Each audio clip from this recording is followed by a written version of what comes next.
अं, आवाज येतोय सगळ्यांना? Yes no? हो सर.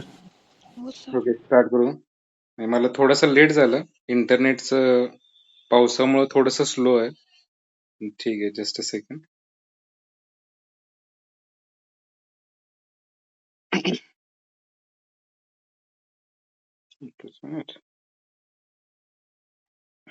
आता स्टार्टिंगला आपण ना एक भारताचा जो फिजिकल जिओग्राफी आहे त्याचा ओव्हरव्ह्यू घेऊ.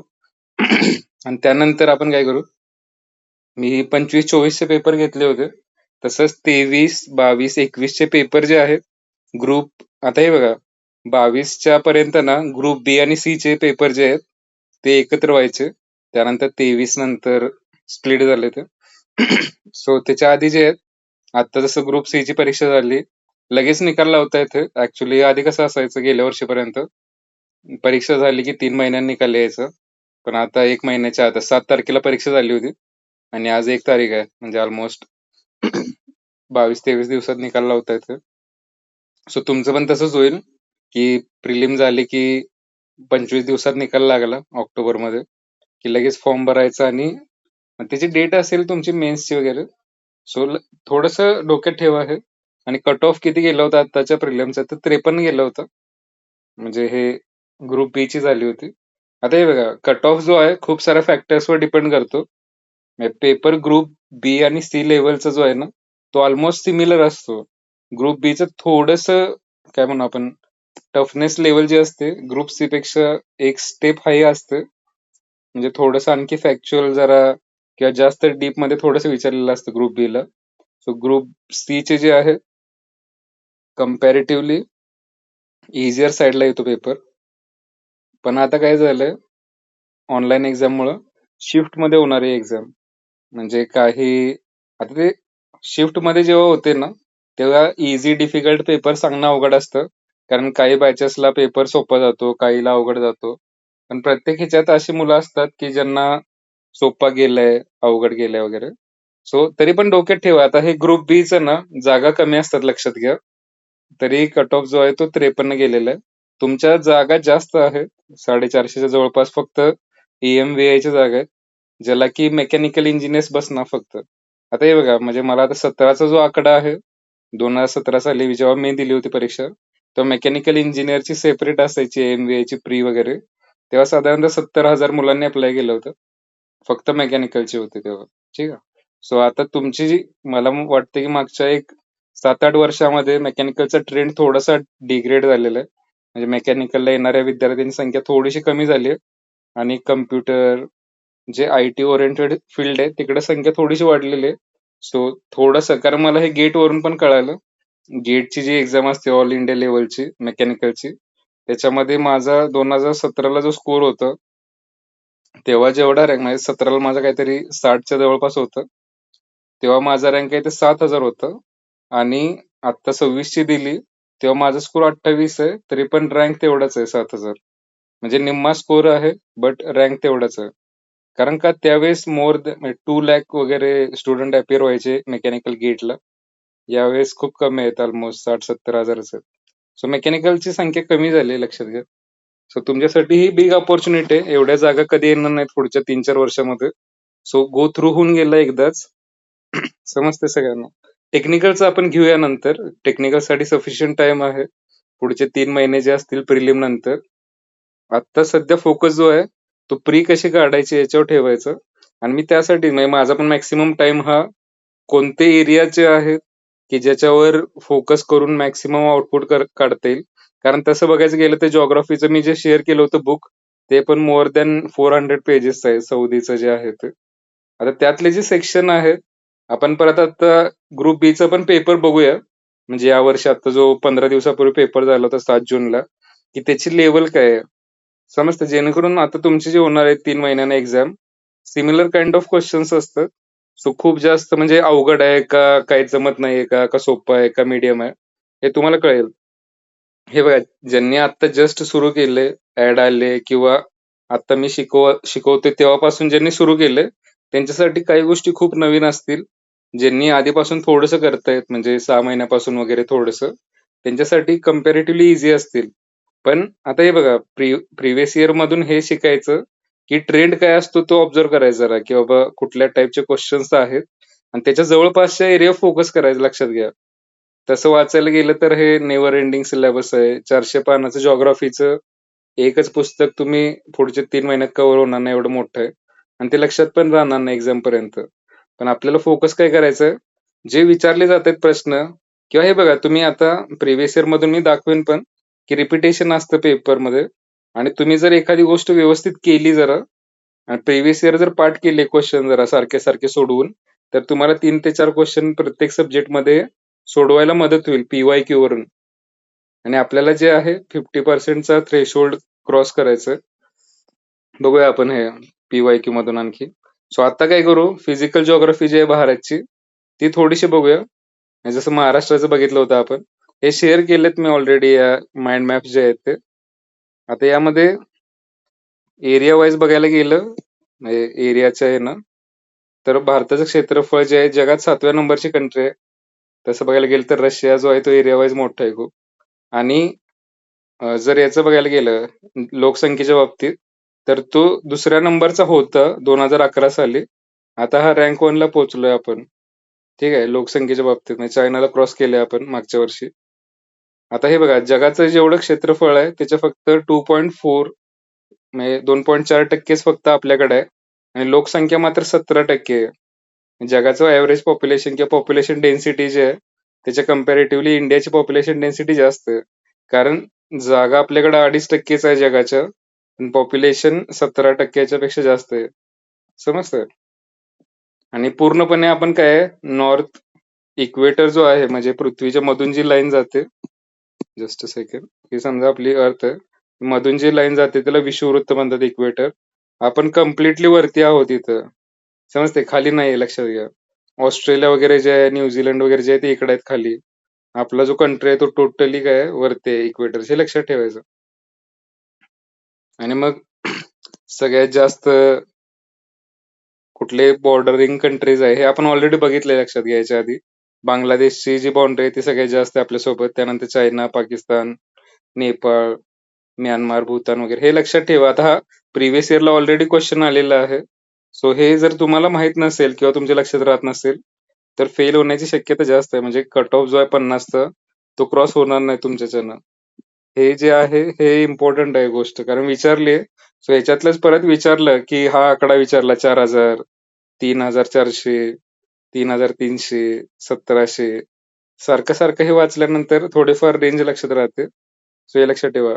भारतामधून 23.5, आता हे बघा मी वरती जो इक्वेटर ड्रॉ केला होता, म्हणजे पृथ्वी जी आहे त्याच्या मधून जे जातं त्याला विषुववृत्त म्हणतात, 0 डिग्री लाईन. मग परत अशा लाईन्स असतात हॉरिझॉन्टली, अक्षवृत्त म्हणतात त्याला. ठीक आहे. तर हे जे आहे 23.5 डिग्री, त्याला नॉर्थचं जे आहे त्याला कर्कवृत्त म्हणतात, ट्रॉपिक ऑफ कॅन्सर. ती भारताच्या मधून पास होते अप्रॉक्सिमेटली.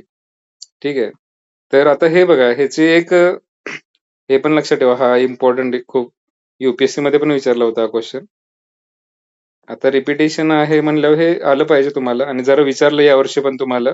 तर ते आता याच्यासाठी एक काय म्हणतो आपण निमोनिक आहे, मित्र पर गमछा झार. आवाज येतोय का सगळ्यांना? येस नो सांगा एकदा. हो सर. Yes sir. ओके. आता हे बघा, हे जे आहे हे मी प्रत्येक तुम्ही काय करायचा प्रयत्न, तुमच्या लेवलला असे न्यूमॉनिक्स बनवायचा प्रयत्न करायचा. न्यूमॉनिक्स म्हणजे मला कुणीतरी काल एक पाठवलं होतं काहीतरी, जे माउंटन रेंजेस आहेत महाराष्ट्रातल्या, कळसुबाई, साल्लेर, महाबळेश्वर, भीमाशंकर. तर ते कसा मी भीमासारखा उभा, काहीतरी कुणीतरी पाठवलं. कुणी पाठवलं होतं? असा मी हसतो. येस. हा, ठीक आहे. नाही, ते आहेत बुक्स मध्ये. तसं तुम्ही ट्राय करायचं, की जसं की हे बांगलादेश वगैरे जे आहे, BC, पाक, त्यानंतर म्यानमार, असं काहीतरी जे कंट्रीज आहेत, नेपाळ वगैरे, नेपाळ, म्यानमार. सो हे काहीतरी न्यूमॉनिक्स बनवायचं प्रत्येक ह्याचं. न्यूमॉनिक्स कशासाठी, काही गोष्टी तुम्ही वाचताना तेवढ्या पुरत्या लक्षात राहू नयेत, तर 1 महिन्यानंतर समजा रिकॉल करायचं झालं तुम्हाला तर ते आठवावं यासाठी. आता हे जे आहे मित्र पर गमचा झार, हे हिंदी ऍक्च्युली आहे ट्रिक, म्हणजे हिंदी भाषिक आहे. गमछा आपल्याला गळ्याचे मफलर सारखं घालतात, त्याला गमचा म्हणतात हिंदीमध्ये. तर आता हे बघा, मी म्हणजे मिझोराम आहे, त्र म्हणजे त्रिपुरा आहे, प म्हणजे पश्चिम बंगाल, र म्हणजे राजस्थान, ग म्हणजे गुजरात, म म्हणजे मध्य प्रदेश, छ म्हणजे छत्तीसगड आणि झार म्हणजे झारखंड. ही नावं जी दिलेत ना इथं, गुजरात, राजस्थान, मध्य प्रदेश, छत्तीसगड, महाराष्ट्रातनं जात नाही, लक्षात ठेवा. नाहीतर मग परत मध्य प्रदेशच्या ऐवजी महाराष्ट्र कराल. सो हे कसे लक्षात ठेवा तुम्ही, मधून जो जातोय भारत जो आहे हे बघा, इथून इथून असं जातोय. हा, हे इथं गुजरात आहे. आता राजस्थान असं थोडासा आलाय खाली, सो राजस्थान मधला टच होऊन जाते हे. म्हणजे ही लाईन थोडीशी जरा वर आहे अशी. इथं राजस्थान असं खाली आलंय थोडंसं, परत मध्य प्रदेश आहे इथं. त्यानंतर इथं छत्तीसगड, झारखंड, त्यानंतर इकडे मिझोराम आहे, ठीक आहे, त्रिपुरा आहे. सो ही जी नावं सांगितली सगळी लक्षात ठेवा. आहे प्रिव्हियस ला विचारलंय, परत आता या वर्षी जर विचारलं याच्याशी रिलेटेड काहीतरी. आणि हे बघा, हे नॉलेज जे असतं ना, डायरेक्टली किंवा इनडायरेक्टली पण वापरता येतं, की कुठलं राज्य जात नाहीये किंवा कुठलं राज्य मध्ये आहे, हे लक्षात ठेवण्यासाठी सुद्धा नॉलेजचा उपयोग होतो, इलिमिनेट करायला ऑप्शन. त्यानंतर मग बंगालचा उपसागर, अंदमान निकोबार यांनी आपल्याला म्हणजे तिन्ही बाजूने हे केलेलं आहे, वेढलेलं आहे. लक्षद्वीप जे आहे ते केरळ साईडला आहे. म्हणजे भारत जर मॅप मॅप वगैरे थोडेसे बघत चला. भारताचा जर मॅप असा आहे, इकडच्या बाजूला अरबी समुद्र आहे, इकडं बे ऑफ बेंगॉल आहे, बंगालचा उपसागर. तर लक्षद्वीप वगैरे जे आहे ते इकडे आहे, आणि अंदमान निकोबार जी बेट आहे ती या बाजूला आहेत, उजव्या. हे बेसिक माहित असावं तुम्हाला. आता तेवढ्या लेवलला आपण शिकू शकत नाही, कारण मग ते खूप मोठे लेक्चर्स आणि एवढं टाइम ड्युरेशन नाही होणार. त्यानंतर मग हे बघा, भारताची जी वेळ आहे ना, आता भारत वेळ म्हणजे कसं असतं बेसिकली, जसं आपण फॉर एक्झाम्पल आता मॅच असेल आज, भारत आणि ह्याचे इंग्लंडचे आहे. सो 5:30 प्लस आपलं टायमिंग आहे. त्याच्यापेक्षा तुम्ही जर बघितलं असेल कधी टायमिंग मॅचचं वगैरे, तर 5.5 तास IST प्लस आहे आपण. म्हणजे आता जेवढं ब्रिटनमध्ये वाजलेत ना, त्याच्यापेक्षा 5.5 तास पुढं आपल्या इथं वाजलेत. म्हणजे आपल्यात किती वाजले आता, 9:30 वाजलेत. त्यातनं 5.5 वजा केलं की ते ब्रिटनमध्ये तेवढं वाजले असतील आता. म्हणजे किती वाजले असतील आता, 9:30 मधून 5.5, 4 वाजले असतील तिथं, 4 PM. समजतंय, आपण पुढं आहे त्यांच्या, लक्षात घ्या. पुढं काय आहे, कारण आपण ईस्ट साईडला आहे. सूर्य जो आहे तो पूर्वेला उगवतो. जपान हा उगवत्या सूर्याचा देश आहे, लक्षात घ्या. म्हणजे जपानमध्ये आता दुसरा दिवस सुरू झाला असेल. आज कुठला वार आहे, बुधवार आहे ना आपल्या इथं. जपानमध्ये गुरुवार स्टार्ट झाला असेल तिकडं, कारण ते पुढं आहेत आपलं. काय सांगतोय समजतंय का सगळ्यांना थोडंफार? Yes, no? आता हे हो सर. टाइम वगैरे या गोष्टी आपण नाही शिकू शकत, आणि हे तुम्हाला विचारलं जात नाही या ग्रुप सी लेवलच्या एक्झाम मध्ये, की बाबा टायमिंग कसं करतात, प्लस मायनस वगैरे. तरी पण लक्षात ठेवा की जो पूर्वेक, आता आपली अर्थचे आता 360 डिग्री अशी गोल समजा, तर मधून एक लाईन गेली, ग्रीनविच मीन टाइम म्हणतात, GMT. ग्रीनविच हे इंग्लंडमध्ये आहे, म्हणजे इंग्लंड या कंट्रीत आहे. सो त्याच्यापासून पूर्वेला जे असतील ते म्हणजे प्लस मध्ये असणार, म्हणजे त्यांच्याकडे टायमिंग जे आहे ते इंग्लंडच्या पुढे असणार, आणि इकडे जे असतील ते मागे असतील. समजतं? सो आता भारतात, मग भारत पण मोठा आहे तसं बघायला गेलं तर. असं गुजरात आहे, आणि हा वरती असा आपला एरिया वगैरे, आता हे मॅप नाही काढत, ठीक आहे, इकडे पण अरुणाचल वगैरे असं आहे. सो कुठलं टाइम पकडायचं, तर त्यासाठी हे बघ, भारताचे एक तर तुम्हाला या डायमेन्शन्स माहित पाहिजे, पूर्व, पश्चिम, उत्तर, दक्षिण. हा विचारतात क्वेश्चन. महाराष्ट्राचं विचारलं होतं मागच्या वर्षीच्या पेपरमध्ये 25च्या. सो भारताचं जर विचारलं, तर भारताची बॉटम मधून जाणारी जी लाईन आहे ती 8.5 डिग्री उत्तरची आहे. 8.5 डिग्री उत्तर म्हणजे समजते का, ही पृथ्वी आहे आपली. इथं इक्वेटर आहे 0 डिग्री. भारत मी सांगितलं तुम्हाला उत्तर मध्ये आहे. सो इथून जी लाईन जाते खालून ती 8.5ची आहे. 8.5 म्हणजे 8 डिग्री 4 मिनिटची. त्यानंतर भारताचं पार वरचं टोक आहे ना इथं, जम्मू काश्मीर वगैरे, त्यातनं जी लाईन जाते ती 37 डिग्रीची आहे. समजते? त्यानंतर परत तिकडे गुजरात जो आहे, त्याच्या इकडे उभी लाईन जी जाते ती 68ची आहे, 68 डिग्री 7 मिनिट, आणि इकडे जी आहे ती 97 आहे. आता मी कसं लक्षात ठेवतो हे नंबर लक्षात ठेवायचे झाले, तर मी फक्त अशा 4 लाईन लक्षात ठेवल्यात. इथं 8, 38, त्यानंतर 68 आणि 98, हे 4 नंबर लक्षात ठेवलेत. आता नंबर लक्षात ठेवायला पण हे सोपे आहे. 8 मध्ये 30 ऍड केलं 38, 38 मध्ये 30 ऍड केलं 68, 68 मध्ये 30 ऍड केलं प्लस 30 डिग्री. समजतंय का? म्हणजे आपली व्हर्टिकल आणि हॉरिझॉन्टल जे आहे विड्थ आणि डेप्थ म्हणू आपण समजा, तर ती 30 डिग्रीचा फरक आहे. आता एक्झॅक्ट 30 नाही लक्षात घ्या. म्हणजे इथं किती आहे 8, 38 मी सांगितलं पण हे 37 आहे, 37.6 आहे समजा. काय सांगतो समजतंय? सो हे लक्षात ठेवायला थोडं बरं पडतं 30-30च्या फरकानं. सो 8, 38, 68 आणि 98. आता 98ला पण थोडं कमी आहे बघा, 97 पॉइंट समथिंग आहे, 97 डिग्री 25 मिनिट.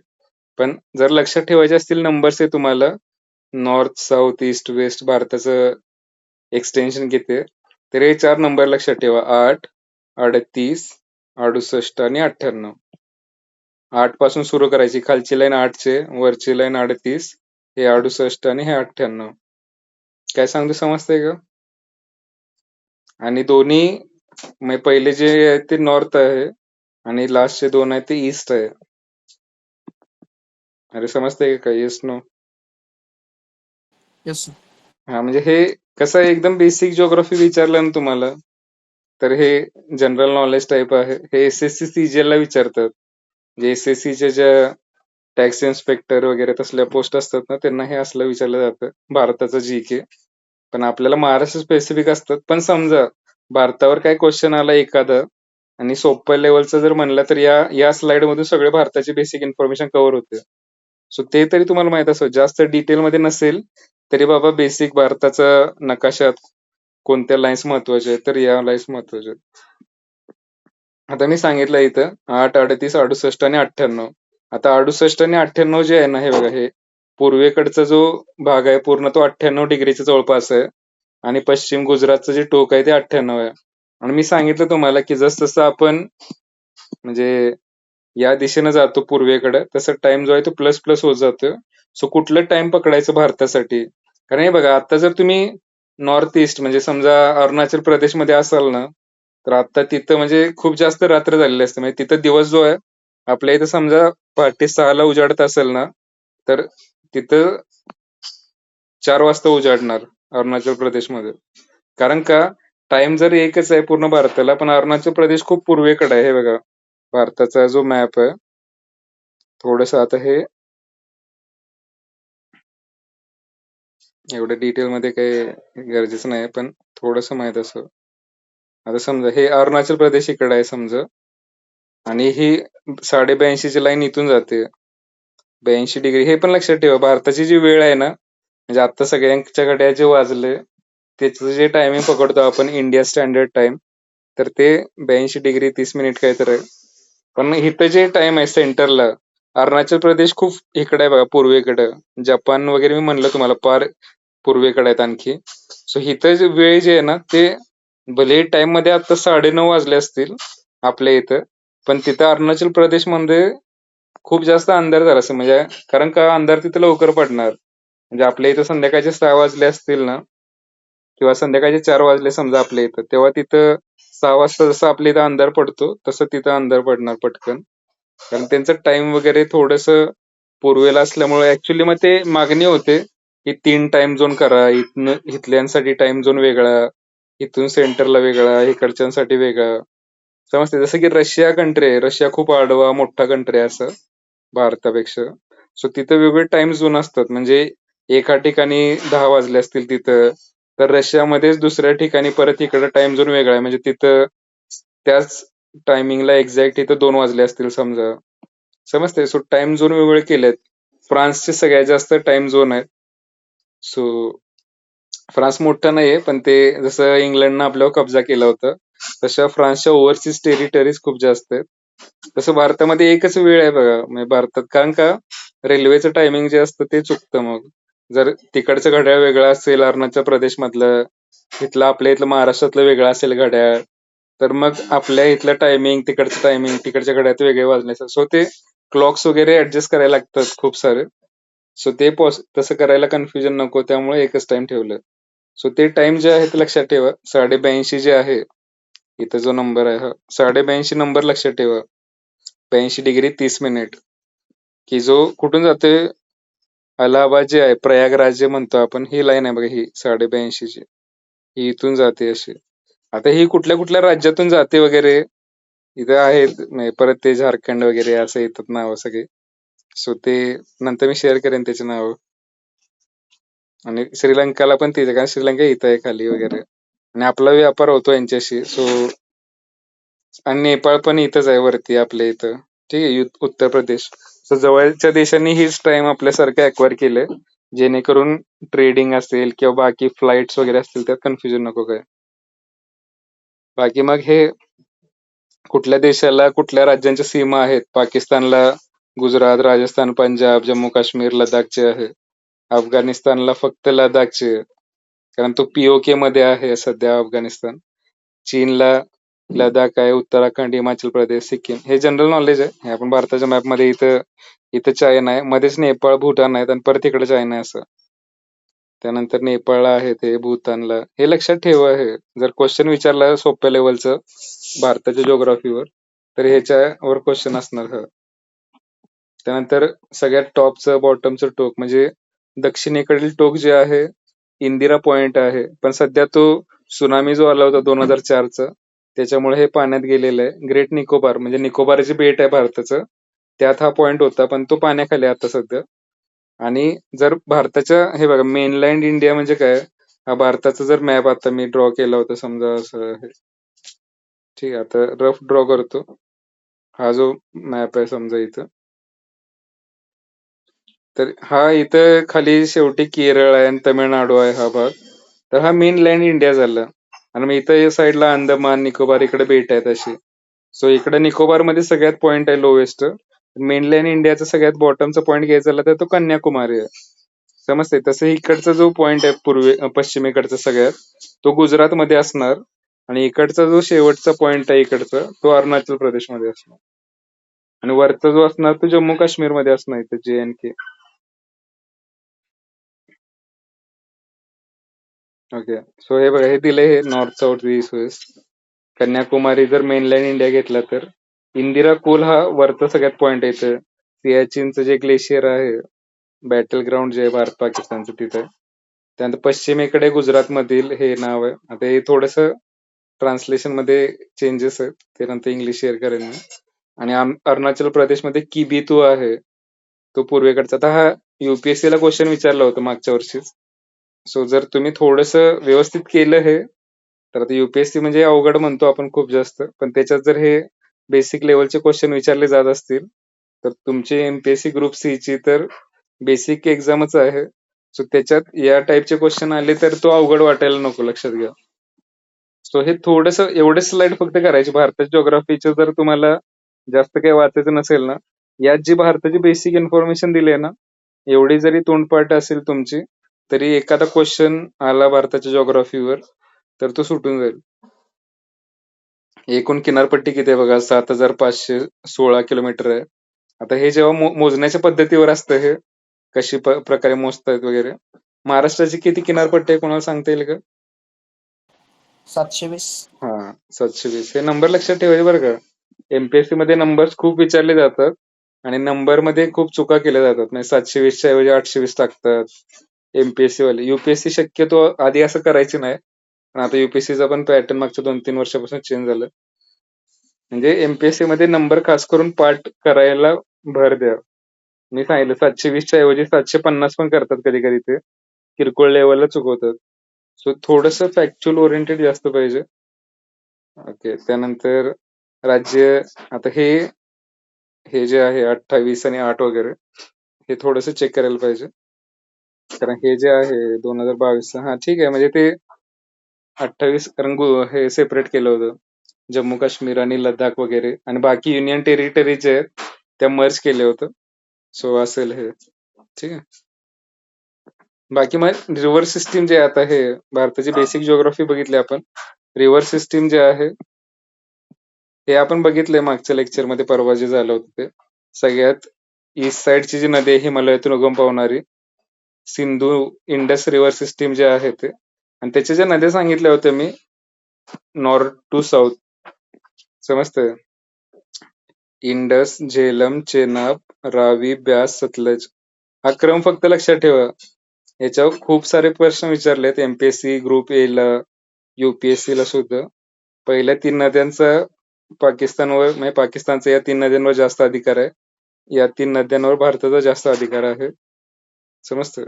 आणि या 3 नद्यांची नावं फक्त वरून खाली लक्षात ठेवा. बाकी जास्त डिटेलमध्ये काही करायची गरज नाहीये.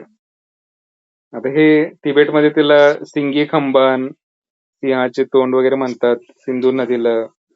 त्यानंतर याच्या उपनद्या वगैरे दिल्या आहेत.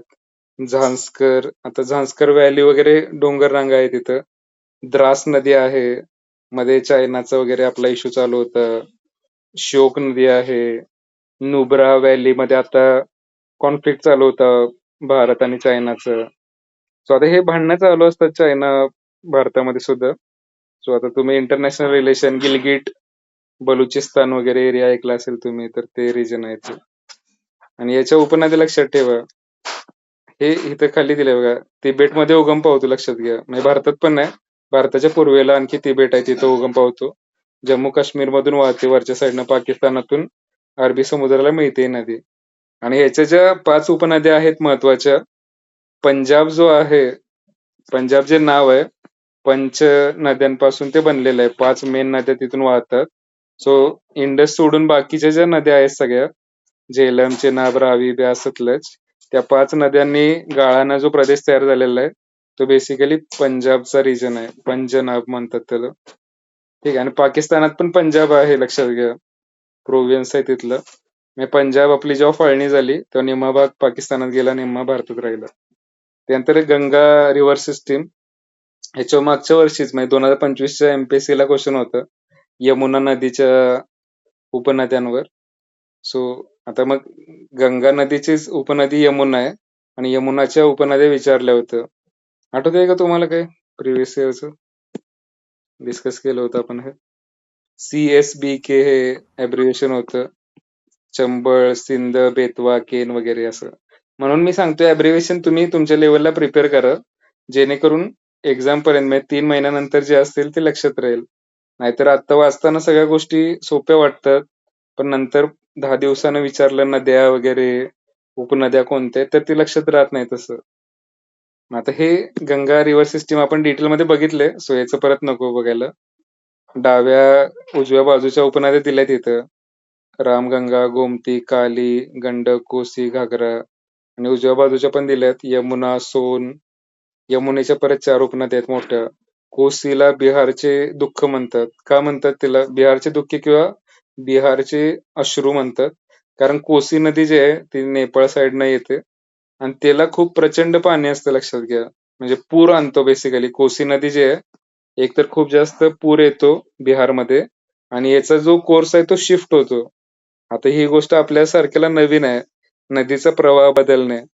म्हणजे समजा आता कृष्णा नदी आहे, कराडातून फिक्स जाते, तर समजा ती मध्येच कोर्स चेंज झाला आणि मलकापुराच्या तिथूनच आतमधून घुसली इकडे कराडच्या मेन इकडं, तर प्रॉब्लेम होईल. सो वरच्या ज्या नद्या आहेत ना नॉर्थ साईडच्या, तर कोर्स शिफ्ट होतो.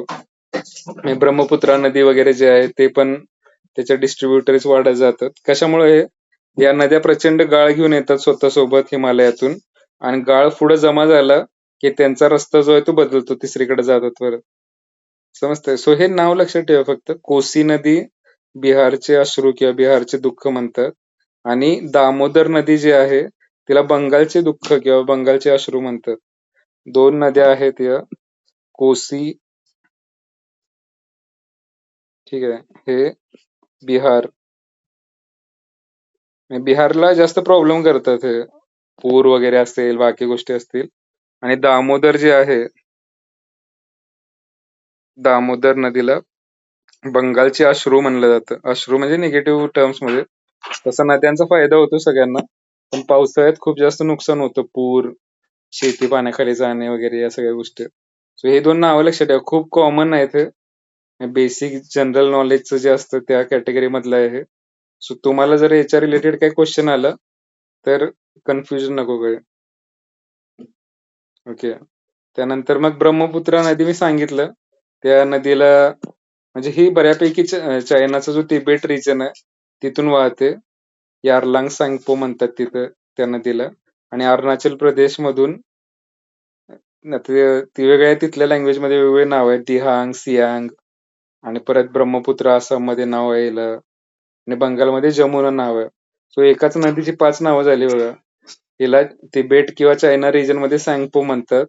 अरुणाचल प्रदेशमध्ये दिहांग किंवा सियांग म्हणतात आसाम मध्ये आल्यानंतर ब्रह्मपुत्र म्हणतात आणि तीच बांगलादेशमध्ये गेली तर जेव्हा ती गंगाला मिळते तर तेव्हा जमुना म्हणतात तिला. गंगा जमुना संगम वगैरे असं समजतंय. सो वेगवेगळ्या नावाने ओळखली जाते वेगवेगळ्या रिजन मध्ये. आणि ही खूप मोठी नदी आहे, लक्षात घ्या. याच्यावर मी आता क्विज जी शेअर केली होती ग्रुपवर त्याच्यावर क्वेश्चन पण टाकला होता की बाबा कुठल्या नदीच्या ह्याच्यात बेट तयार होतात वगैरे. तर ही नदी आहे ब्रह्मपुत्र. अनेक नदी द्वीप आहे आणि माजुली हे जगातलं सर्वात मोठं रिव्हर आयलंड आहे. हे लक्षातच ठेवा. असं तुमच्या आता UPSC ला विचारलं होतं, MPSC ला पण विचारू शकतो.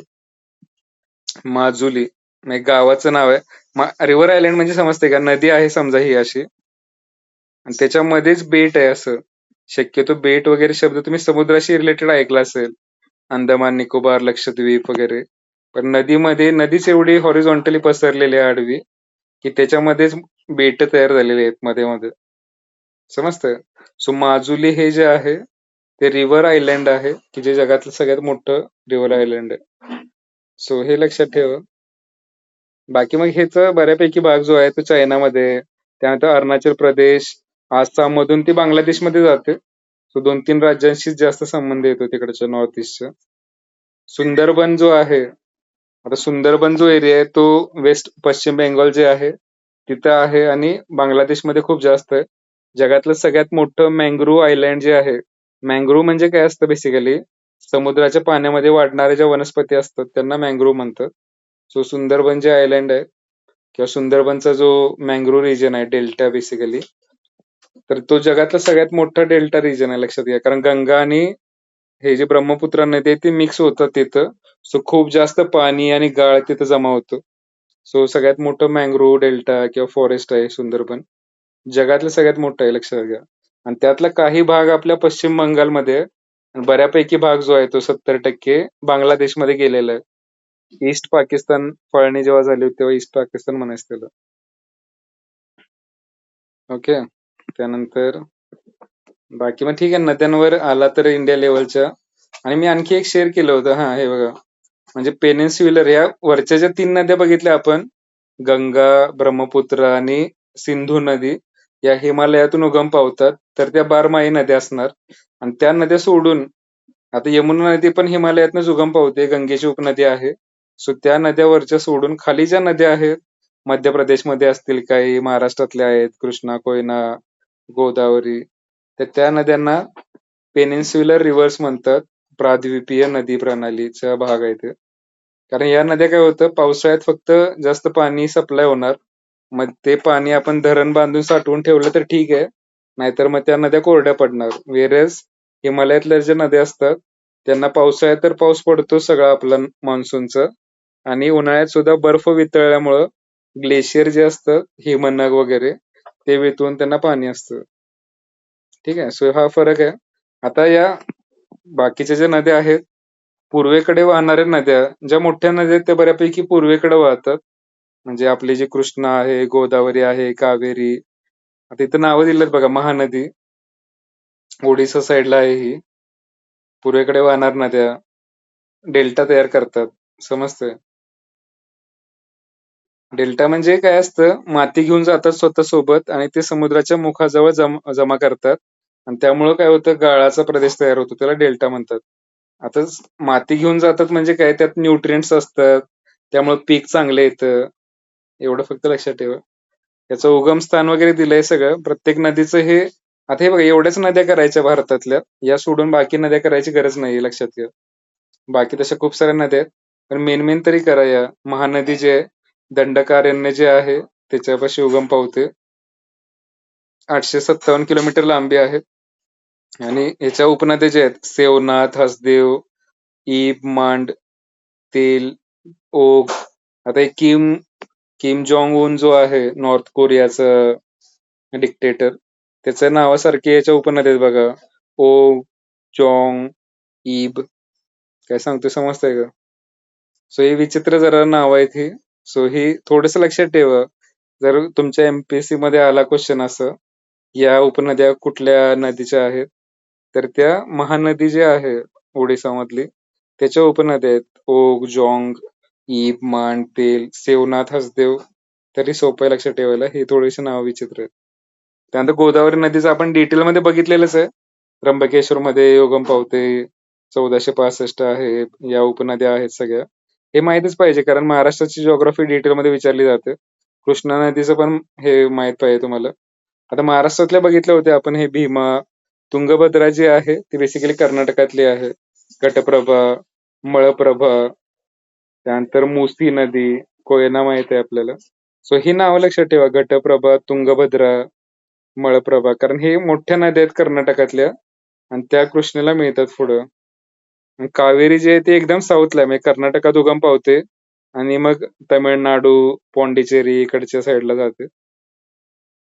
कुठं उगम पावते तर ब्रह्मगिरी पर्वत जो आहे कर्नाटकात तिथं उगम पावते.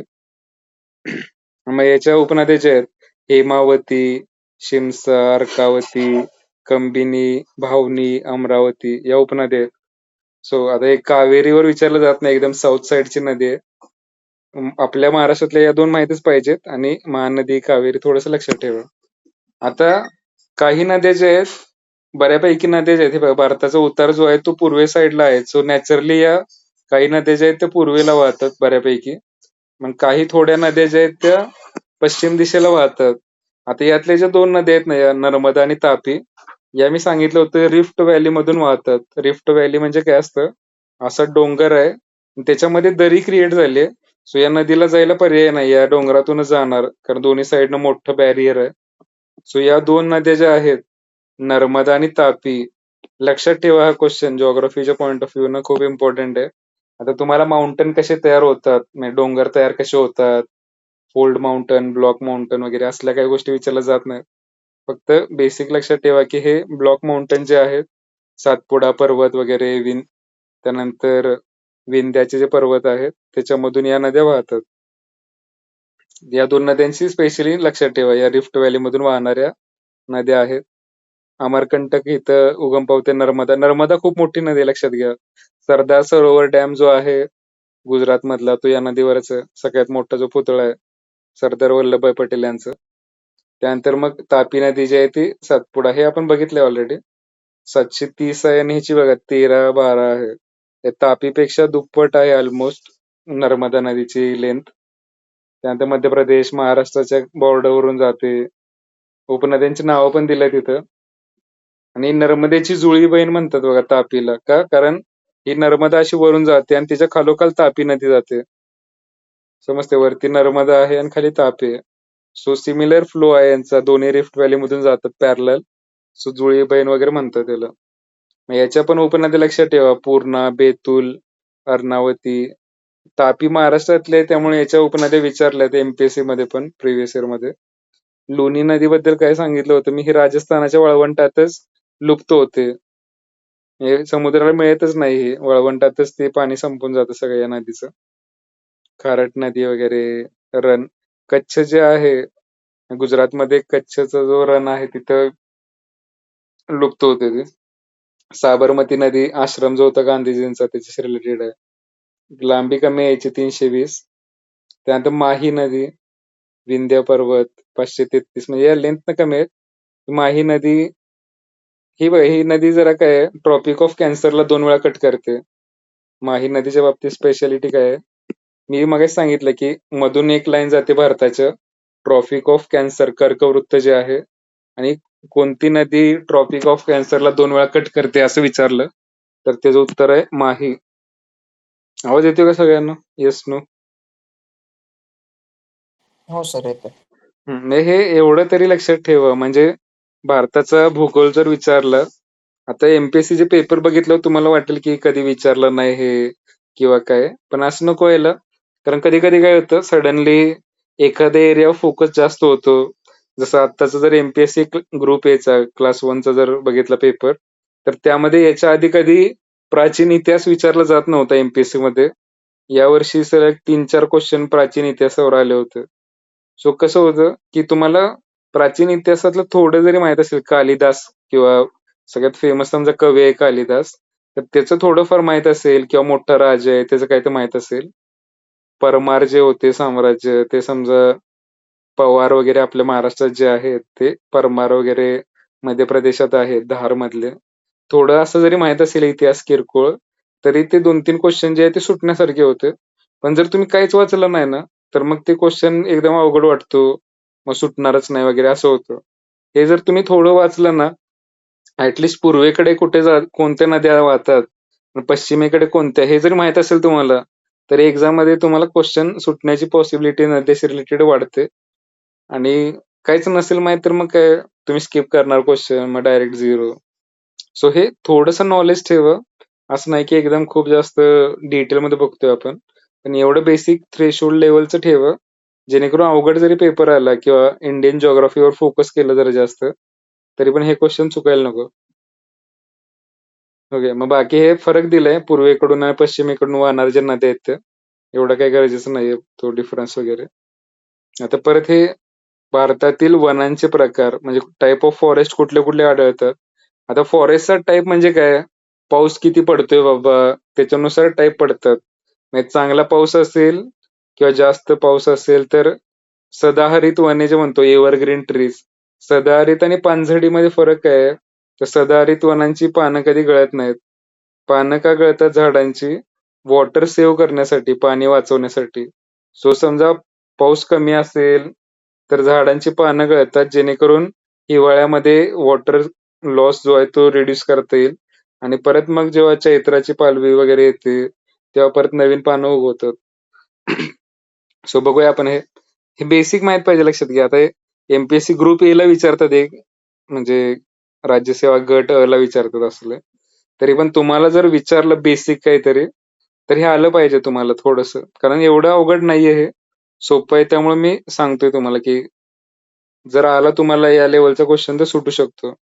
ट्रॉपिकल, आता ट्रॉपिकल म्हणजे समजते का? हे बघा आपली पृथ्वी जो आहे मधून जी लाईन जाते त्याला इक्वेटर म्हणतात, विषुववृत्त. त्याच्या वरती जे आहे ट्रॉपिक ऑफ कॅन्सर कर्कवृत्त आणि खाली जे असतं ट्रॉपिक ऑफ कॅप्रिकॉन मकरवृत्त. खालचा काही संबंध नाही आपला कारण आपण वरती आहे इथं असं. हे मधून जातं भारताच्या. सो आता ट्रॉपिकल म्हणजे काय माहितीये का? ट्रॉपिक ऑफ कॅन्सर आणि याच्यामध्ये जो हा भाग असतो ना याला ट्रॉपिकल रिजन म्हणतात. समजतं? सो ट्रॉपिकल एव्हरग्रीन फॉरेस्ट, एव्हरग्रीनचा अर्थ सदाहरित म्हणजे वर्षभर पानं हिरवी असतात म्हणजे पानं गळत नाहीत बेसिकली. समजा तुम्ही कडुलिंबाचं झाड बघितलं तर त्याची पानं गळतात हिवाळ्यात वगैरे. पण सदाहरित वनं अशी असतात. आता UPSC ला 2024 ला क्वेश्चन होतं. खालीलपैकी कोणतं ट्री जे आहे ते एव्हरग्रीन आहे म्हणून आणि त्याच्यामध्ये ते जॅकफ्रूट जे आहे म्हणजे आपल्या इकडे काय म्हणतात त्याला फणस. फणसाची पानं गळत नाहीत लक्षात ठेवा. सो ते सदाहरित टाईप वनामध्ये येणार. ठीक आहे. आता हे थोडंसं बेसिक लक्षात असावं तुमच्या. ट्रॉपिकल एव्हरग्रीन म्हणजे सदाहरित की ज्याची पानं गळणार नाहीत. आता हे कुठं असणार जिथे पाऊस जास्त आहे, पाण्याचं प्रमाण जास्त आहे. सो अरुणाचल प्रदेश हे बघा. इथे पश्चिम घाटाचा आणि मी सांगितलं भारतात सगळ्यात जास्त पाऊस कुठे पडतो समजा सह्याद्री जो आहे हा रिजन आपला जो सह्याद्रीची पर्वतरांग जी आहे ना आता इथं पावसाळ्यात सगळे ट्रेकिंग वगैरे सुरू होतं. सो इथं ढग येतात, थटतात इथं आणि सगळा पाऊस इथं पडतो बऱ्यापैकी आणि इकडून पूर्वेकडे नद्या, पश्चिमेकडे काहीतरी वाहतात नद्या. समजतंय? आणि परत मग काही भाग जो आहे मराठवाड्याचा कोरडा राहतो. मग ते ढग जे आहेत ते पुढे जातात नॉर्थ ईस्ट साईडला किंवा उत्तर भारतामध्ये. सो जिथं पाऊस जास्त असणार तिथं सदाहरित वन असणार. सदाहरित म्हणजे काय? ज्याची पानं गळत नाहीत वगैरे. सो पश्चिम घाटाचा बेसिकली पश्चिमेकडचा भाग. त्यानंतर नॉर्थ ईस्ट इंडिया जो आहे तिथं अंदमान निकोबार बेटं जे आहेत किंवा बेटांच्या तिथं पाऊस पडतो वर्षभर. बंगालचा पूर्व भाग, ओडिसाचा काही भाग. झाडांची उंची वगैरे जास्त असते 60 मीटर, हिरवी गडद पाने वगैरे असं दिलंय बेसिक काही काही. आता हे प्रजाती लक्षात ठेवा झाडांच्या. म्हणजे महोगनी जे आहे, बांबू, रबर, जामुन, टून, तेलसर, महोगनी. आता ही लाकडं जी आहेत ती कट करायला डिफिकल्ट असतात लक्षात घ्या. सहजासहजी कट नाही होत ही लाकडं. सो फर्निचरमध्ये वगैरे वापरली जात नाहीत हे. समजतंय? बांबूची गोष्ट वेगळी आहे. बांबू हे ग्रास आहे, गवताचा प्रकार आहे. पण बाकी जे आहेत ते. त्यानंतर नेक्स्ट काय आहे बघा डेसिडियस म्हणजे पानझडी वने. आता 2 टाईपची पानझडी आहेत. एक ओलसर पानझडी आहे इथं आणि कोरडी. ओलसर म्हणजे मॉइस्ट थोडंसं आर्द्रता जास्त आहे आणि ड्राय म्हणजे जसं की बाबा मराठवाड्याचा भाग घेतला तुम्ही, तिथं आणखी पावसाचं प्रमाण खूप कमी आहे. ॲज कम्पेअर टू समजा अहमदनगरचा भाग घेतला तर. अहमदनगरमध्ये तसा पाऊस कमी आहे. पण जर तुम्ही तिकडं पुढे गेला पाथर्डी वगैरे, तर तिकडं आणखी कमी असणार पाऊस. सो मॉइस्ट डेसिडियस म्हणजे पाण्याची गळणार, पण कंपॅरेटिव्हली इथं पावसाचं प्रमाण जे आहे याच्यापेक्षा जास्त आहे. आता पश्चिम घाटाचा इकडचा उताराचा भाग जो आहे तो, त्यानंतर उत्तर भारतातील मैदान, पूर्ण आपला डेक्कनचा प्लॅटू वगैरे एरिया, गंगा खोरे वगैरे, भारताचा बऱ्यापैकी भाग येतो यामध्येच. कारण पाऊस जास्त पडण्याचं ठिकाण कमी आहे. सो राहिलेला जो भाग आहे, एकतर तो मॉइस्ट डेसिडियस किंवा ड्राय डेसिडियस मध्ये येणार. पाऊस किती आहे? 100 ते 200, 50 ते 100 या रेंजमध्ये. नावं लक्षात ठेवा आता ही झाडांची. साल, साग, शिसम ही सगळी जी झाडं ती फर्निचरमध्ये वापरली जातात, लक्षात घ्या. चंदन वगैरे ऐकलं असेल तुम्ही, खैर, हळद, मँगो ट्री, बबूल वगैरे. ठीक आहे. साल वगैरे हे शिसम वगैरे ते वापरलं जातं सगळं फर्निचरमध्ये. इकडे पण तीच जवळपास नाव आहेत बघा, साल, बांबू, त्यानंतर नीम, शिसम वगैरे इत्यादी. यांची उंची वगैरे कमी असते. हे सगळ्यात उंच जी आहे ती सदाहरित, त्याच्यानंतर ही आणि त्याच्यानंतर ही इकडचे. त्यानंतर मग आणखी काटेरी वगैरे कुठं असणार, जिथं पावसाचं प्रमाण खूप कमी आहे, तिथं राजस्थान फॉर एक्झाम्पल घ्या, किंवा मग मराठवाड्यातला असा रिजन की जिथं पाऊसच पडत नाही अजिबात. सो राजस्थान. त्यानंतर मग पर्जन्य 50 सेंटीमीटर. मग पावसाची रेंज पण तुम्हाला लक्षात राहायला पाहिजे. म्हणजे पाऊस खूप कमी आहे असं कधी म्हणतो आपण, जेव्हा 50 सेंटीमीटर किंवा त्याच्यापेक्षा जर पावसाचं प्रमाण कमी असेल.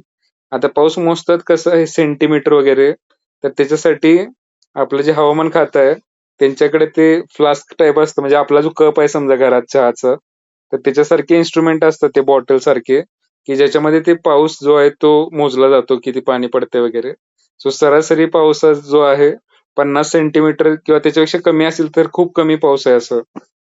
आणि जास्त पाऊस आहे कधी म्हणतो आपण, जेव्हा 200 सेंटीमीटर पेक्षा जास्त पाऊस पडेल तेव्हा जास्त पाऊस आहे असं म्हणणं. म्हणजे महाबळेश्वर सारख्या ठिकाणी, की जिथं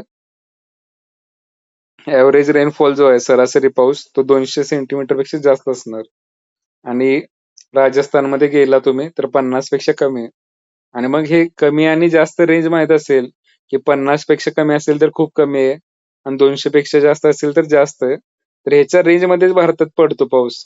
म्हणजे आता वाळवंट आहे राजस्थानचं, तिकडे 50 पेक्षा कमी असणार, आणि अंदमान निकोबार किंवा आपला जो सह्याद्रीचा भाग आहे तिथं जरा जास्त आहे. आणि बाकी सगळ्या ठिकाणी मग 60, 70, 80, 100, 150, 180 या रेंजमध्ये असतो पाऊस.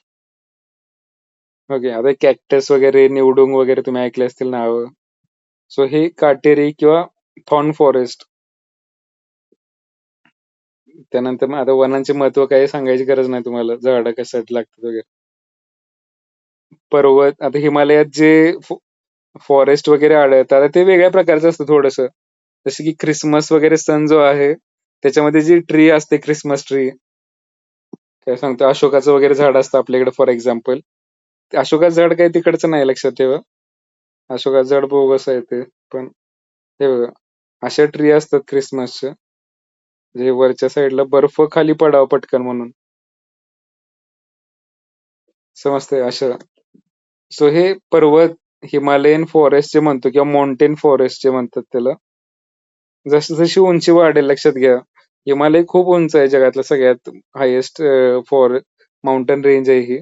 सो त्याच्या पायथ्याशी वेगळ्या प्रकारची झाडं असणार, जरा आणखी 1 किलोमीटर वर गेला वेगळे असणार, 2 किलोमीटर वर गेला वेगळ्या प्रकारची झाडं असणार. म्हणजे जसं सीझन आपल्या इथं बदलतो, की सदाहरित आहेत काही, काही पानझडे आहेत, काही हे आहेत, तसं हिमालयात मध्ये तुम्ही सुरू केले ट्रेकिंगला, खाली एकदम तुम्हाला सदाहरित वाटणार वन सगळी, परत वरती गेला वेगळी सुरू होणार, परत आणखी जसं वरती जाल तस तसं म्हणजे एकदमच मॉस मॉस टाईप, छोटं छोटं गवत वगैरे फक्त राहणार. आणि वरती बर्फात तर काहीच राहणार नाही, मग वरती बॅक्टेरिया वगैरे फक्त असणार तिथं, समजतंय. सो हिमालयाच्या बाबतीत ही युनिक गोष्ट आहे, की तिथं ऑलमोस्ट सगळ्या टाईपच्या ट्री आढळतात, काटेरी वगैरे सोडून. कारण तिथं क्लायमेट चेंज झाल्यासारखं आहे, बॉटमला पाणी खूप जास्त असणार, वरती जाईल तसं ड्राय क्लायमेट होत जाणार. आता इथे खाली काय तर दिलंय शॉर्ट मध्ये, सो ते नंतर वाचून घ्या. त्यानंतर माती जे आहे, मातीचे प्रकार भारतामध्ये कोणकोणते आढळतात. आता गाळाची माती म्हणजे जिथं गंगा नदी मी सांगितलं की डेल्टा तयार करते, किंवा आपला भारत जो आहे सगळा उत्तर प्रदेश, बिहार, उत्तरेकडचा भाग, तिथं मोठ्या नद्या आहेत. त्यामुळे त्याच्या साईडला हे बघा, हे आपला भारत वगैरे जेव्हा तयार झालाय, या नद्या ज्या आहेत त्या हजारो वर्षापासून वाहत आहेत. आता आपली ह्युमन इव्होल्युशन जे आहे ते ट्रेस करायला गेलं तर 5-10 हजार वर्ष मागे जाऊ. पण या नद्या ज्या आहेत ते लाखो वर्षापासून त्या तिथं आहेत.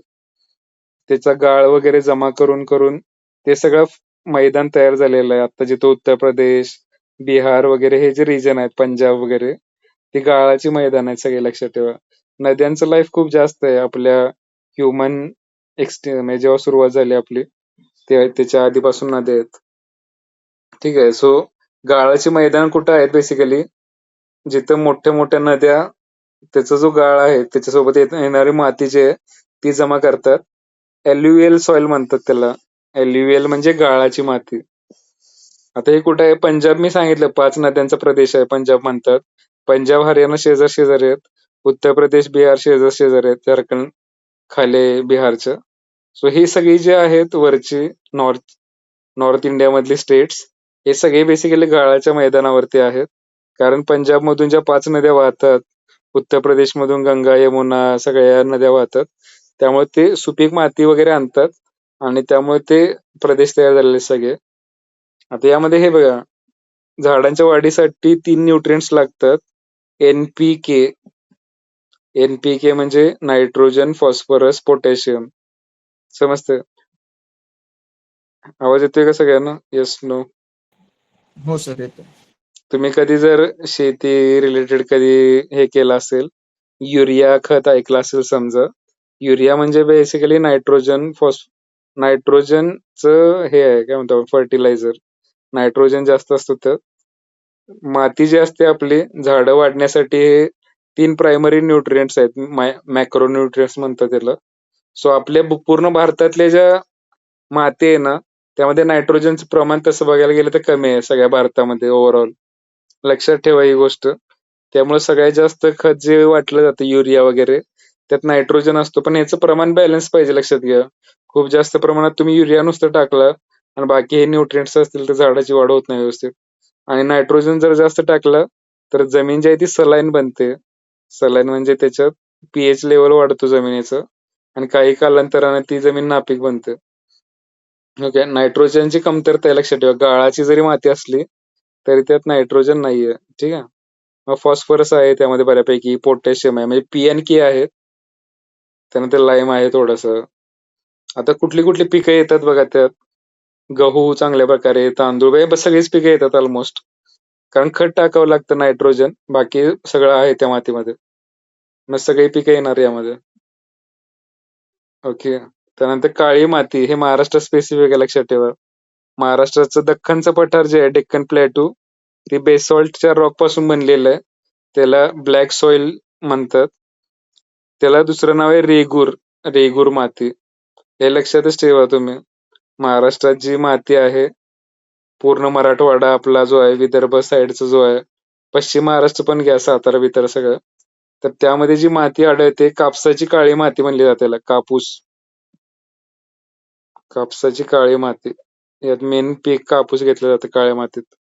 कारण ही माती कशी असते माहितीये का, जेव्हा पाऊस पडतो तेव्हा ती माती ओलावा शोषून घेते आणि जेव्हा ऊन पडतं तेव्हा ती एकदम ड्राय होते, म्हणजे खड्डे पडल्यासारखं किंवा असं ढेकळं तयार झाल्यासारखं होतं या मातीमध्ये. बघितलं असेल सगळ्यांच्या शेतामध्ये हीच माती असते. ठीक आहे. सर, डेक्कन पठार म्हणजे महाराष्ट्रात स्पेसिफिक आहे हे. कृष्णा, गोदावरी खोरे, महाराष्ट्र, मध्य प्रदेश वगैरे सगळीकडे. मेन महाराष्ट्राचं आहे हे. आता त्यामध्ये पण आयरन आहे बऱ्यापैकी, लाईमस्टोन आहे, ॲल्युमिनियम, बाकीचे आहेत मॅग्नेशियम. जे मेन लागतं नायट्रोजन ते सगळ्यात नाहीये. आणि कुठल्याच मातीमध्ये नायट्रोजन जेवढा पाहिजे तेवढा नाहीये. त्यामुळे युरिया आपल्याला वापरावा लागतो सगळीकडे. मग कापूस मेन पीक आहे, लक्षात ठेवा, काळ्या मातीतलं. वॉटर रिटेन्शन चांगलं असतं, म्हणजे पाणी शोषून ठेवण्याची क्षमता चांगली असते काळ्या मातीची. ठीक आहे. आणि मग बाकी तुम्ही टाकू शकता. खत टाकलं की बाकी पिकं पण येणार सगळे त्यामध्ये. सगळ्यात इम्पॉर्टंट लिहिलं बघा कापूस. तर युपीएससी ला क्वेश्चन होता 2023-24 एक्झाम मध्ये की ब्लॅक रेगुर सॉइल जे आहे ती कशासाठी वापरली जाते, कुठल्या पिकासाठी? कापूस आहे. त्यानंतर लाल माती जी आहे ती. आता यामध्ये कुठलं पीक घेतलं जातं? चहा, कॉफी हे लक्षात ठेवा थोडंसं. मेन जे आहे ते. आणि रेड कलर कशामुळे येतो? आयरन, लोखंड जे आहे गंजल्यावर पण तुम्ही कधी बघितलं असेल, एखादी गोष्ट गंजली तर ती थोडीशी रेडिश बनते ऑक्साईडमुळं, आयरन ऑक्साईड वगैरे. तर मग तेच जिथं इव्हॅपोरेशन जास्त आहे किंवा ते वरती पाणी येतं आणि त्यातलं आयरन फक्त राहतं, बाकी इव्हॅपोरेट होऊन जातं. सो दक्खन पठारचा काही भाग तमिळनाडू या रिजन मध्ये आहे. आणि चहा कॉफीसाठी फेमस आहे लक्षात ठेवा, कॉफीची पीक वगैरे. त्यानंतर लॅटराइट ही पिवळसर असते थोडीशी माती. पूर्व जो आहे आपला पश्चिम घाट लक्षात ठेवा सह्याद्रीचा.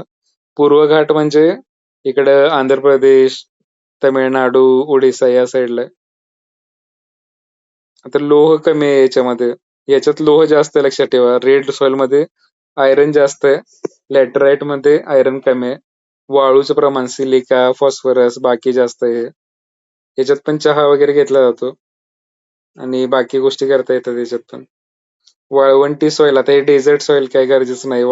कुठं असणार डेझर्ट सॉइल? ऑब्व्हियसली जिथे पाऊस कमी आहे खूप, राजस्थान, गुजरातचा वरचा भाग. त्यानंतर माउंटन सॉइल कुठं असणार? जिथे डोंगर आहे. हे सलाईन वगैरे, हे पीटी, हे खालच्या काही महत्वाचे नाहीत. वरच्या 3 जे आहेत, 3-4 जे आहेत ते लक्षात ठेवा. मग कुठल्या ह्याच्यात कुठली पिकं असतात? गाळाच्या मातीमध्ये, काळ्या मातीमध्ये कापूस. गाळाच्या मातीमध्ये सगळं घेता येतं वरचं. आणि मग लाल माती आणि हे जे आहेत ते 2 चहा कॉफीसाठी वापरतात. ते एवढ्या बेसिक गोष्टी लक्षात ठेवा. आता हा मॅप जो आहे ना खाली हा जनरेट केलेला, थोडस चुकीचं आहे मॅप. म्हणजे इथं काळी माती हे बरोबर आहे इथपर्यंत, पण सह्याद्रीच्या डोंगर रांगाची इकडे नसणार आहे. कारण इकडे पाऊस खूप जास्त आहे.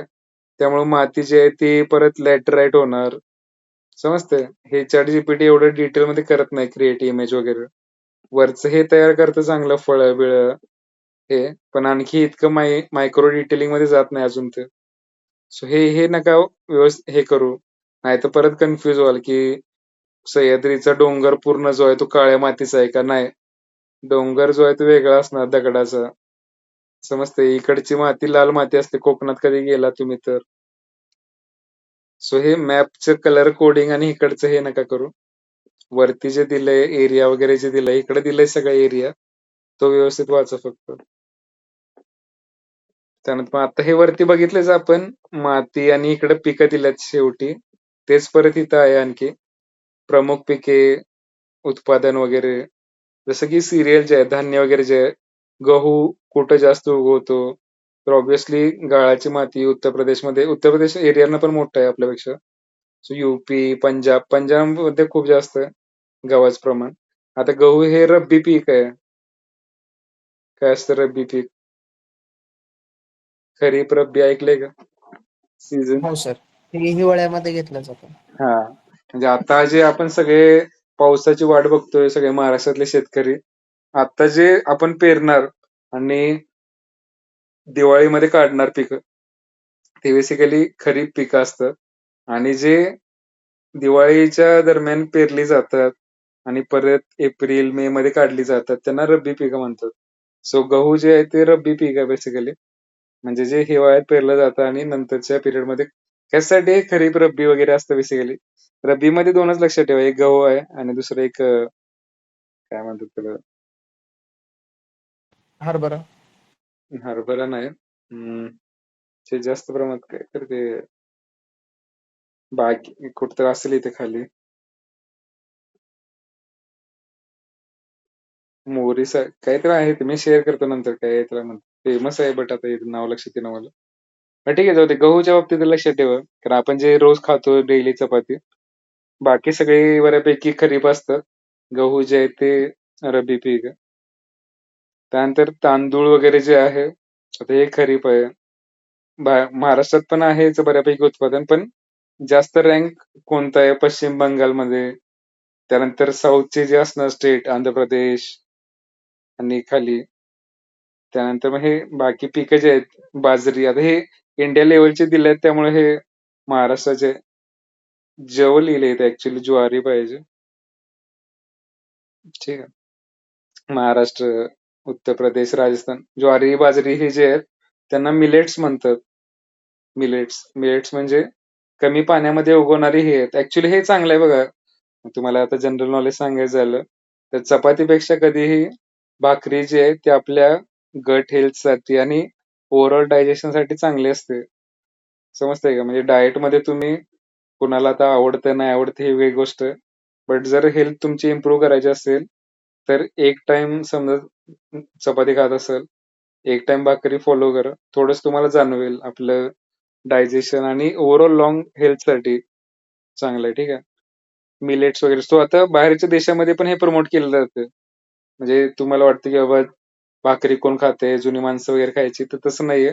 सायंटिफिकली प्रूव्हन आहे की मिलेट्स जे आहेत म्हणजे ज्वारी, बाजरी त्याच्यामध्ये गव्हापेक्षा जास्त न्यूट्रिएंट्स असतात आणि हे आपल्या रिजन मध्ये तयार होणारी पिकं आहेत. म्हणजे जास्त केमिकल वगैरे वापरलं जात नाही.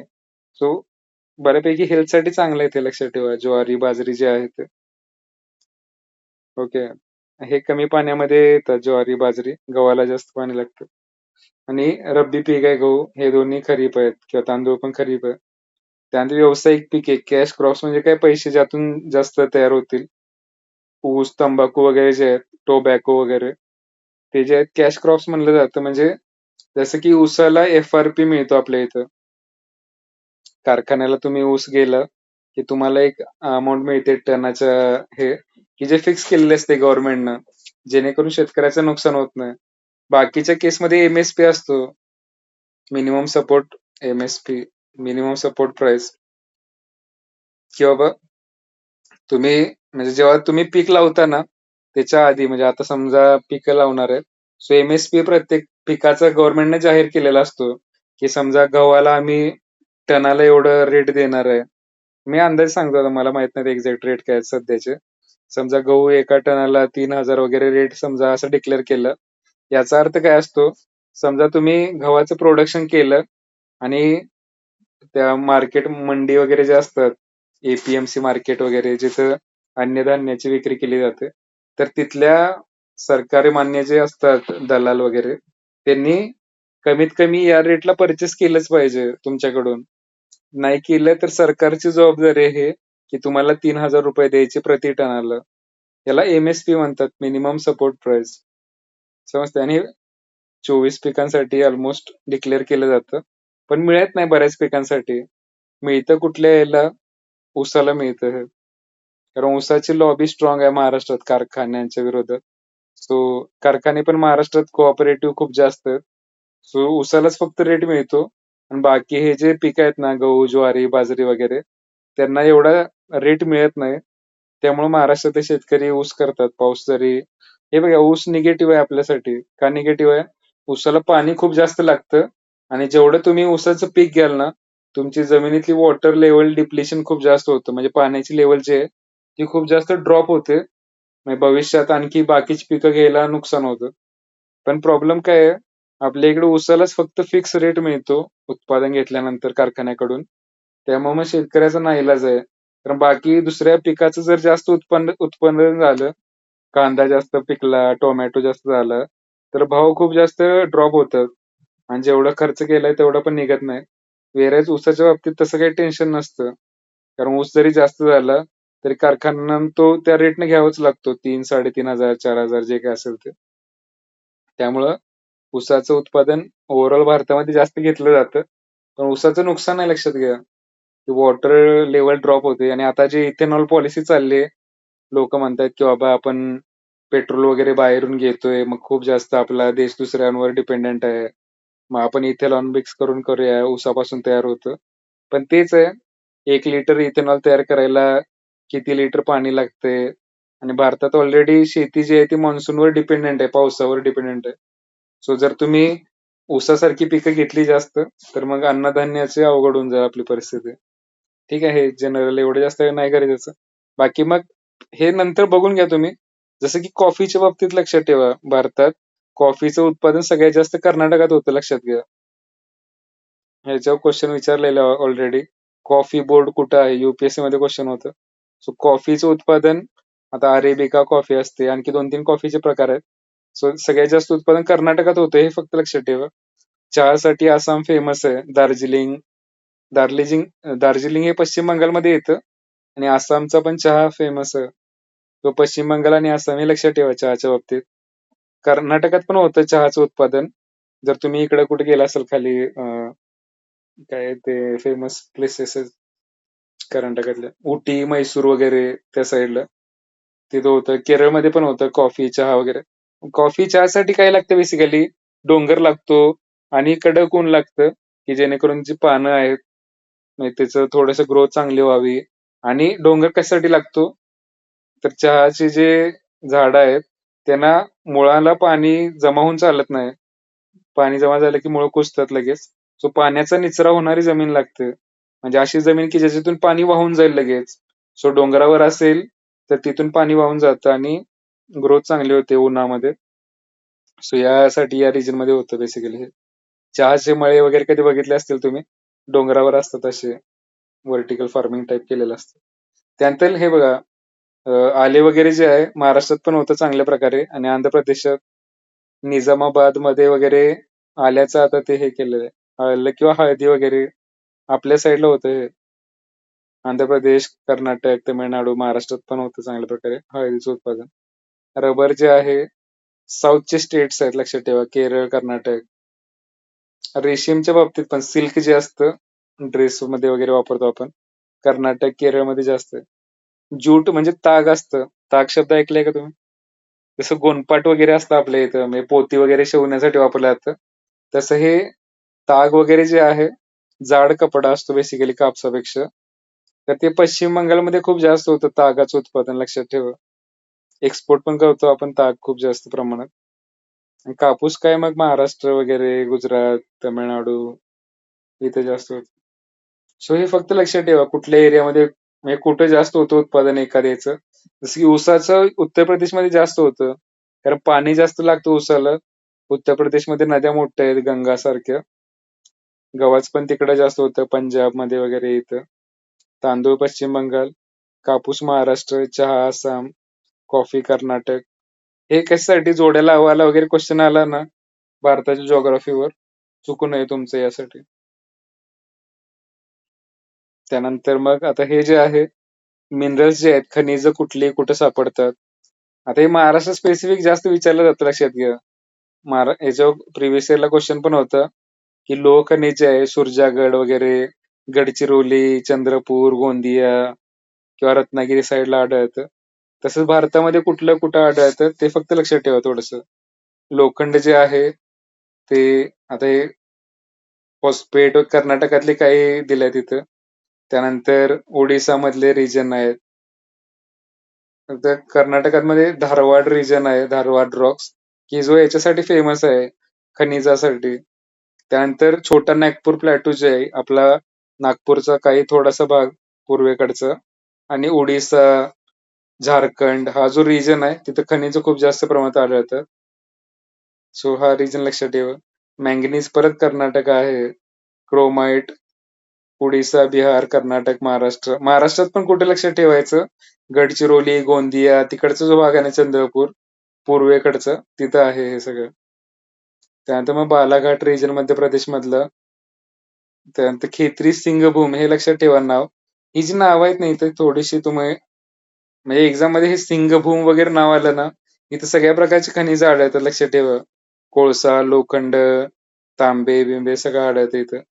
झारखंडमध्ये हा रिजन आहे. आणि आपला जसं गडचिरोली, चंद्रपूर आहे ना, तसा हा रिजन आहे, छोटा नागपूरचा भाग आहे, की जिथं खनिज खूप जास्त आढळतात.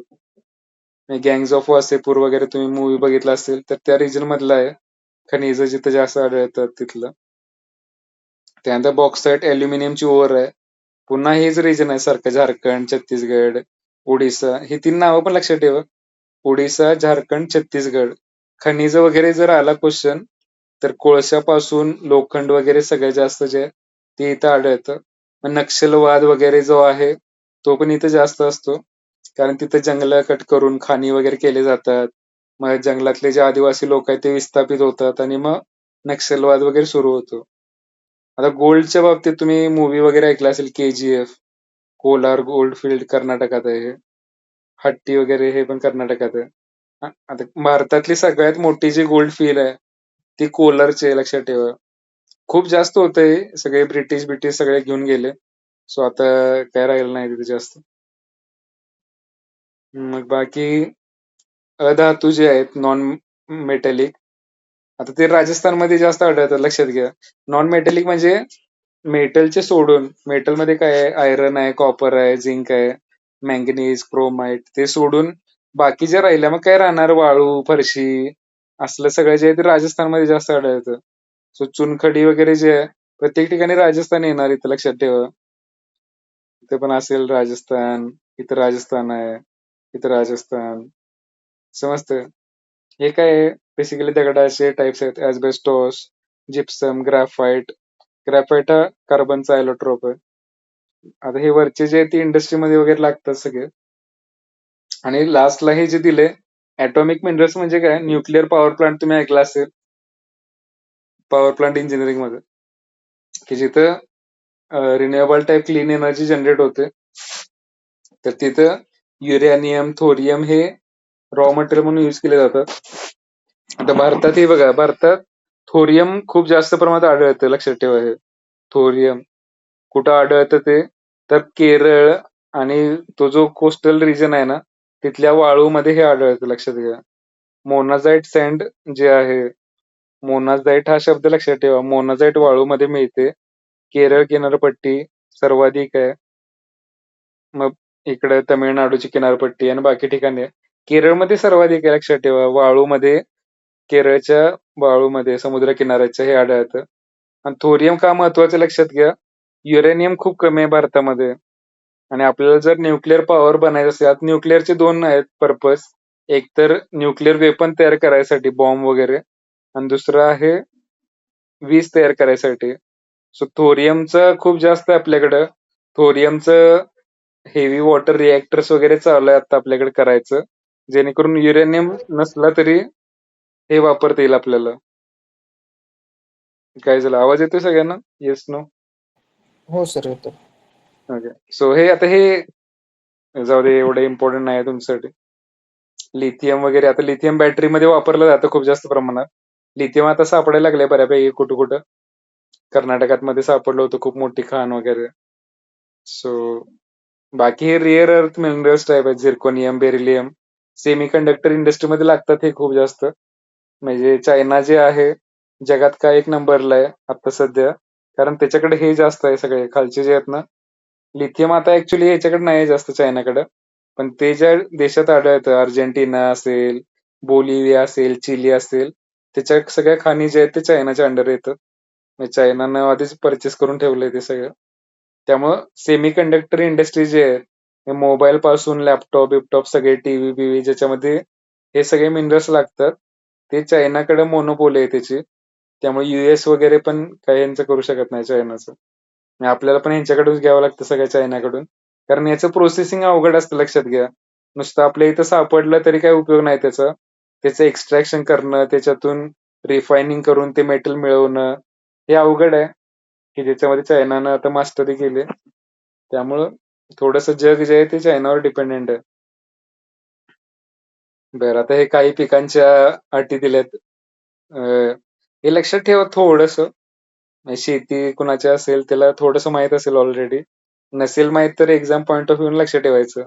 तांदूळ जे आहे, टेम्परेचर काय लागतं त्याला, पाऊस जास्त लागतो, लक्षात ठेवा तांदळाला. तांदळाचं तर तुम्ही कधी बघितलं असेल शेती, भात शेती, पाण्यातच असतं ते पीक वर्षभर. वर्षभर म्हणजे जेवढा पिरियड आहे त्याचा, 90 दिवस, 100 दिवस पाण्यातच असतं ते. चिकन माती, गाळाची माती वगैरे. गहूसाठी हिवाळ्यात एवढं पाहिजे, उन्हाळ्यात एवढं पाहिजे, जास्त ऊन नको, लक्षात घ्या. बघा, 21 ते 26 डिग्री, समजते. आपल्या महाराष्ट्रात खूप जास्त जातं उन्हाळ्यात, 40 डिग्री वगैरे. सो ते चांगलं नाही, गव्हासाठी खराब होतं ते. मग कापूस वगैरे जे आहे त्याला काही नाही जास्त, 21 ते 30, 21 पेक्षा कमी नको. आणि 200 दिवस त्याला काही जास्त पाणी नको आपल्याला, पाऊस वगैरे नको त्याला. आणि पाऊस खूप कमी लागतोय बघा कापसाला, 50 ते 75. त्यामुळे मराठवाड्याचा पूर्ण भाग जो आहे, कापसाला जर रेट व्यवस्थित मिळाला तर हे चांगलं पीक आहे महाराष्ट्रासाठी. पण रेटच मिळत नाही जास्त आणि ट्रान्सपोर्टेशन अवघड आहे कापसाचं. त्यामुळे हे होत नाही व्यवस्थित. बाकी ऊसाला काही लागत नाही, नुसतं पाणी असलं की बस. 75 ते 150 सेंटीमीटर पाऊस. टेम्परेचर जे आहे कमी जास्त जरी झालं एवढा काही फरक नाही पडत. आणि बाकी ज्वारी, तागाला जास्त लागतं पाणी आणि आर्द्रता जास्त लागते, मॉइश्चर. त्यामुळे पश्चिम बंगालमध्ये ज्यूट म्हणजे काय ताग आहे. आता हे तुम्ही कधी बघितलं नसेल ताग वगैरे काय. गवताचा प्रकार आहे हा. पण महत्वाचं आहे खूप जास्त. टेक्सटाईल, कापूस जसा आपल्यासाठी महत्वाचा आहे तसं ताग वगैरे पण गोणपाट वगैरे बनवण्यासाठी, बॅगा बनवण्यासाठी वापरला जातो खूप जास्त. सो हे लक्षात ठेवा. बाकी चहा जे आहे त्याला ऊन लागतं चांगलं आणि डोंगराळ भाग लागतो. इथं दिलंय परत चांगल्या निचरायची. मगाशी मी सांगितलं होतं की पाणी राहिलं नाही पाहिजे जमिनीमध्ये, पाणी लगेच निघून गेलं पाहिजे. हे कॉफी आणि चहासाठी ते आहे. बाकी बघून घ्या प्रत्येक पिकासाठी थोडंसं, जेणेकरून एक्झाम मध्ये जोड्या लावायला वगैरे विचारलं तर लक्षात राहील. आणि हा लास्टला हे सेन्ससचा डेटा मी महाराष्ट्राचा शेअर केला होता. त्याच्यावर क्वेश्चन येतो दरवर्षी, लक्षात घ्या. 1-2 क्वेश्चन, 1 किंवा 2 क्वेश्चन जे आहेत ते महाराष्ट्रातले सेन्सस जे आहे, जिल्हा कोणता जास्त आहे कोणता कमी आहे किंवा भारतातले पण कधी तर विचारलं समजा, तर तुम्हाला माहित असावं. यासाठी जसं की हे बघा, पहिले 3 शेवटचे 3 तर लक्षात ठेवा. सेक्स रेशो म्हणजे काय, मेल फिमेल पॉप्युलेशन, की 1000 माणसांच्या मागावर स्त्रिया किती आहेत भारतात. आता भारताचा सेक्स रेशो जो आहे तो किती आहे बघा, इथे खाली दिला असेल. राष्ट्रीय आता 943 वगैरे आहे, इथे 940 दिलं.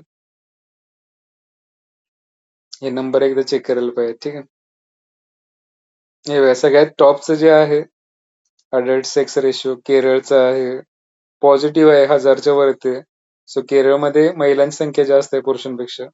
त्यानंतर पॉंडिचेरी, फ्रान्सची सेटलमेंट होती, युनियन टेरिटरी आहे, तिथं पॉझिटिव्ह आहे. या दोन्हीमध्येच पॉझिटिव्ह आहे, लक्षात घ्या. बाकीकडे परत 1000च्या खाली गेला म्हणजे काय, माणसांचं प्रमाण जास्त आहे. पण तरी पण चांगलं कुठं आहे समजा, हे तमिळनाडूमध्ये तरी 4च कमी आहेत. सो टॉपचे 3 लक्षात ठेवा. किंवा हे पण साऊथचंच आहे स्टेट, आंध्र प्रदेश. हे लक्षात ठेवा 4. महाराष्ट्र कुठे आहे बघा, इथं मध्येच आहे 18 नंबरला. भारताच्या ऍव्हरेज पेक्षा कमी आहे, लक्षात घ्या. भारताचा इथं ऍव्हरेज 943 ऍक्च्युली नंबर बहुतेक हा. चेक करायला पाहिजे. पण भारताच्या ऍव्हरेज पेक्षा पण हे महाराष्ट्राचं कमी आहे, 929. सो ही चांगली गोष्ट नाही आहे महाराष्ट्रासाठी. आणि हे बघा दादरा, एक कसलं यांचं प्रॉब्लेम आहे जास्तच. म्हणजे ऑलमोस्ट 618 म्हणजे खूप कमी आहे. 1000 पुरुषांच्या मागे फक्त 618 महिला आहेत. सो हे निगेटिव्ह आहे खूप जास्त. मग हे पण लक्षात ठेवा, चंदीगड वगैरे जे म्हणतो आपण, गुरगाव वगैरे हे ते, तिथे पण खूप कमी आहे. 818 म्हणजे ऑलमोस्ट 200 न कमी आहे. दिल्लीमध्ये पण कमी आहे, लक्षात ठेवा. 868. हरियाणा. सो मोठी मोठी राज्य लक्षात ठेवा की जे लोअर आहेत. म्हणजे ह्याच्यावर कंपॅरिझन पण विचारलं जातं महाराष्ट्राचं आणि कुठल्या याचं जास्त कमी आहे. आता चाइल्ड सेक्स रेशिओ म्हणजे 0 to 6 वर्षाची जे मुलं मुली आहेत त्यांची संख्या. सो आता यात नॉर्थ ईस्टचे स्टेट वर आहे बघा, हे मिझोराम 970. आता ही चांगली गोष्ट नाही ऍक्च्युली 970, पण 1000 असायला पाहिजे होतं. बट ठीक आहे, आता बाबा त्यातल्या त्यात मिझोराम म्हणजे आपल्याला रँकिंग लक्षात ठेवायचं आहे. मिझोराम, मेघालय, अंदमान निकोबार, पॉंडिचेरी, छत्तीसगड हे वरती आहेत. महाराष्ट्र परत खाली आहे कुठेतरी लईच. निगेटिव्ह गोष्ट आहे ही. म्हणजे 1000 असायला पाहिजे, आपण 894 आहे. आणि हरियाणा वगैरे तर वर्स्ट आहे. त्यामुळे हे बघा, मोदीजींनी आता ते बेटी बचाओ बेटी पढाओ अभियान सुरू केलं होतं, माहिती आहे का तुम्हाला? म्हणजे हे सोनीपत हे हरियाणामधनं स्टार्ट केलं होतं, बेटी बचाओ वगैरे. कशासाठी? हरियाणा लोएस्ट आहे इकडे. नाही, बिहार वगैरे पण परवडलं म्हणायची वेळ आली आता. बिहारमध्ये 935 आहे. भले हे अडाणी असतील पण पॉप्युलेशन तरी मेंटेन आहे इकडं. चाइल्ड सेक्स रेशो वगैरे हरियाणामध्ये आता एवढं कमी आहे, याचा अर्थ ते अबॉर्शन, सेक्स सिलेक्टिव्ह अबॉर्शन वगैरे असं जास्त असणार इथं. सो हे निगेटिव्ह आहे, लक्षात ठेवा. ही चांगली गोष्ट नाही. शेवटचे लक्षातच ठेवा, पंजाब, हरियाणा, दिल्ली परत आहे इथं. महाराष्ट्र पण काही चांगली कंडिशन नाही, शेवटच्या 5-6 मध्येच येते हे. सो हे चांगलं नाही आपल्यासाठी. आवाज येतोय ना सगळ्यांना? Yes no? हो सर. म्हणजे जिल्ह्यांचं आपल्या विचारलं जातच, लक्षात घ्या एक क्वेश्चन याच्यावर. पण भारताचं पण विचारलं एकदा, आता बहुतेक राज्यसेवेला का PYQ मध्ये एकदा विचारलं 2-3 वर्षापूर्वी. सो तुम्हाला माहित असावं भारतात पण काय सिनारिओ आहे बाबा, कुठलं राज्य आपल्यापेक्षा चांगलं आहे सेक्स रेशोच्या बाबतीत, किंवा कुठलं भारताचं आणि महाराष्ट्राचं किती आहे, महाराष्ट्र पुढे आहे भारताच्या का भारत पुढे आहे आपल्या ऍव्हरेजच्या. सो हे थोडंसं माहित असावं. केरळ वगैरे टॉपला आहे बघा, इथं एज्युकेशनच्या बाबतीत पण चांगलं आहे. आणि इथं आता इकडे किती आहे माहित नाही, खाली इकडे चाइल्ड सेक्स रेशो मध्ये पण ठीक आहे, 7व्या नंबरला आहे वरच्या बाजूला. त्यानंतर साक्षरता हे एक विचारलं जातं, लिटरसी जे म्हणतो आपण. आता पुन्हा टॉपचं कुठलं आहे बघा, इथं केरळ आहे की ते 93% आहे. आता लक्षद्वीप किरकोळ आहे, छोटंच आहे आयलँड, समजतंय. लक्षद्वीपचे पॉप्युलेशन पण आपल्या पुण्यापेक्षा कमी असेल, त्याचं 92% आहे. त्यानंतर मिझोराम, हे बघा मिझोराम पण पॉझिटिव्ह आहे थोडंसं. मिझोराम बघण्यासाठी पण चांगलं आहे, टुरिस्ट प्लेस टाईप. ठीक आहे, तर तिथं पण 91% आहे. त्यानंतर मग हे त्रिपुरा पण तिथंच आहे, मिझोरामच्या शेजारी, 87% आहे. गोवा आपल्या इथं आहे महाराष्ट्राच्या खाली, 87% लक्षात ठेवा. दीव दमण मगाशी बघितलं आपण, चाइल्ड सेक्स रेशो मध्ये बॉटमला होतं. इथं बघा हे नॉर्मल सेक्स रेशो मध्ये, तिथं यांचं साक्षरता चांगली आहे. पण साक्षरतेचा काय उपयोग जर ते इम्प्लिमेंट होत नसेल व्यवस्थित तर. मग इथे पॉंडिचेरी आहे, चंदीगड आहे इथं, पण ते वरती बघितलं आपण ते रिव्हर्स ऑर्डरला होतं खाली. महाराष्ट्र इथे आहे बघा, 82% आहे. आणि भारताची सरासरी किती आहे, 74% आहे.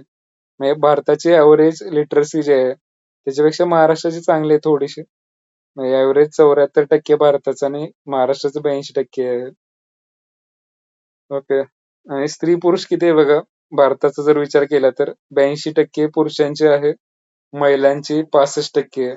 हा कधीचा आकडा आहे, 2011चा. 2011चा आहे डेटा, आता बदलला असणार 27 मध्ये 26 मध्ये. महिलांचं साक्षरतेचं प्रमाण वाढलेलं आहे आणि कंपल्सरी एज्युकेशन वगैरे याच्यामुळं आणखी आपल्याला नंबर्स वेगळे दिसतील आता. पण आता सध्याच्या एक्झाम पुरतं तरी हा शेवटचा डेटा लक्षात ठेवायचा. पुढच्या वर्षी किंवा 1-2 वर्षामध्ये नवीन डेटा आल्यानंतर वेगळे नंबर पाठ करावे लागतील तुम्हाला. ती वेळ येऊ नये, यावर्षीच क्लिअर होऊन जावे एक्झाम. त्यानंतर मेल लिटरसी किती आहे बघा, पुरुष साक्षरता लक्षद्वीपची सगळ्यात चांगली आहे. त्यानंतर परत केरळ आहे वरती, मिझोराम. सो ही नावं लक्षात ठेवा.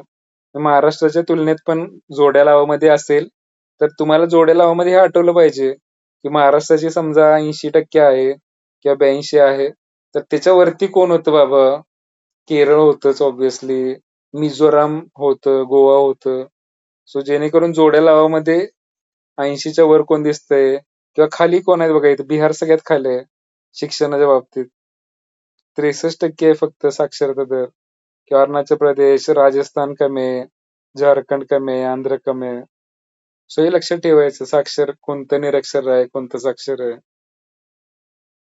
ओके. बिहारची परत इथं मेल फिमेल थोडीशी कमी आहे, फिमेलची इथं आणखी कमी आहे, राजस्थानची बिहारपेक्षा पण कमी आहे फिमेल लिटरसी. सो हे नंबर कसं आहे, टॉप 3 बॉटम 3 आणि महाराष्ट्राचं हे लक्षात ठेवा फक्त, जेणेकरून एक्झाम मध्ये विचारले हे क्वेश्चन. सो तुम्ही जे बेसिक मिनिमम नॉलेज लागणार आहे तुम्हाला एक्झाम क्रॅक करण्यासाठी, त्यात या गोष्टी इन्क्लुडेड असाव्या. या सोडून बाकी वाचायचं असेल तर ठीक आहे, पण असं नको की हेच माहित नाही, बाकी उगाच काहीतरी वाचत बसलाय जे विचारलं जात नाही. आधी जे विचारलं जातंय त्याच्यावर फोकस करा. म्हणजे हे शेवटचे 2 जे स्लाइड आहेत ना, हे थोडस टॉप 3 बॉटम 3, आणि अवघड नाही एवढं. 2-4 वेळा तुम्ही बघितलं तर तुम्हाला लक्षात येईल की केरळ, मिझोराम हे जरा चांगले आहेत दोन्ही ठिकाणी. महाराष्ट्र मीडियम लेवलला असतो, कधी कधी खाली पण जातोय. चाइल्ड सेक्स रेशो मध्ये खूप खाली आहे आपण, भारतापेक्षा पण खाली आहे. बाकी हे पिकांचं, त्यानंतर हे एवढं जास्त विचारलं जात नाही, पण आपल्याला काही 10 प्रश्नासाठीचा अभ्यास करतोय आपण, लक्षात ठेवा. सो 10 पैकी एक एक प्रश्न जरी आला याच्यावर, तरी बाबा आपला उद्देश जो आहे तो साध्य झाला, की आपल्याला 5 ते 6 क्वेश्चन बरोबर आणायचे ज्योग्राफीचे. सो महाराष्ट्रातले ज्योग्राफीचे तर येणारच. हे बघा, महाराष्ट्रातले ज्योग्राफीमध्ये सगळ्यात महत्वाचं काय आहे, एकतर नद्या, पर्वतरांगा कोणकोणत्या आहेत त्याच्यावर क्वेश्चन असतो एक फिक्स. आणि महाराष्ट्रातले जिल्हे जे आहेत सेन्सस नुसार साक्षरता असेल, त्यानंतर पुन्हा सेक्स रेशिओ, डेन्सिटी, पॉप्युलेशन या गोष्टी विचारल्या जातात. सो त्याच्यासोबत हे पण भारताचं थोडंसं जिओग्राफी जे आहे एवढंच वाचा, जास्त आणखी भारताची जिओग्राफी वेगळं काही करायची गरज नाहीये. कारण ते विचारलं जात नाही तुम्हाला एक्झामला, एमपीएससी ग्रुप सी ला. काय सांगू समजतं? Yes, no? हो सर समजतंय. Yes sir. हो. सो थोडंसं जास्त झालं मला वाटतं. मुलं पण आता किती राहिलेत? 20च. ठीक आहे, मी आता एमसीक्यू वगैरे उद्या शेअर करेन याचं. उद्यापासून आता आपण इकॉनॉमिक्स वगैरे घेऊया. आता हे मला आणखी डिस्कस करायचे होते पीवायक्यूज वगैरे, पण ठीक आहे, मी रविवारी शनिवारी जरा जिओग्राफीचे जे पीवायक्यू मागचे 2 सेशन टाकले होते मी, 24-25 वगैरे, 22, 23, 21 चे पण शेअर करतो डिस्कशन. त्याचं मी पीडीएफ शेअर केले ग्रुपवर. पण ते एकदा म्हणजे पीवायक्यू सगळ्यात प्रायोरिटी ठेवायची, लक्षात घ्या. तुमचा अभ्यास करताना सगळ्यात टॉप मोस्ट प्रायोरिटी जे आहे ते प्रिव्हियस इयर क्वेश्चन ठेवायचे. कारण तुम्ही जर 50 क्वेश्चन केले आणि त्यातले 3-4 जरी आहे असे आले ना, आहे असे म्हणजे ऑप्शन मधूनच परत क्वेश्चन क्रिएट होतो प्रिव्हियस इयरच्या.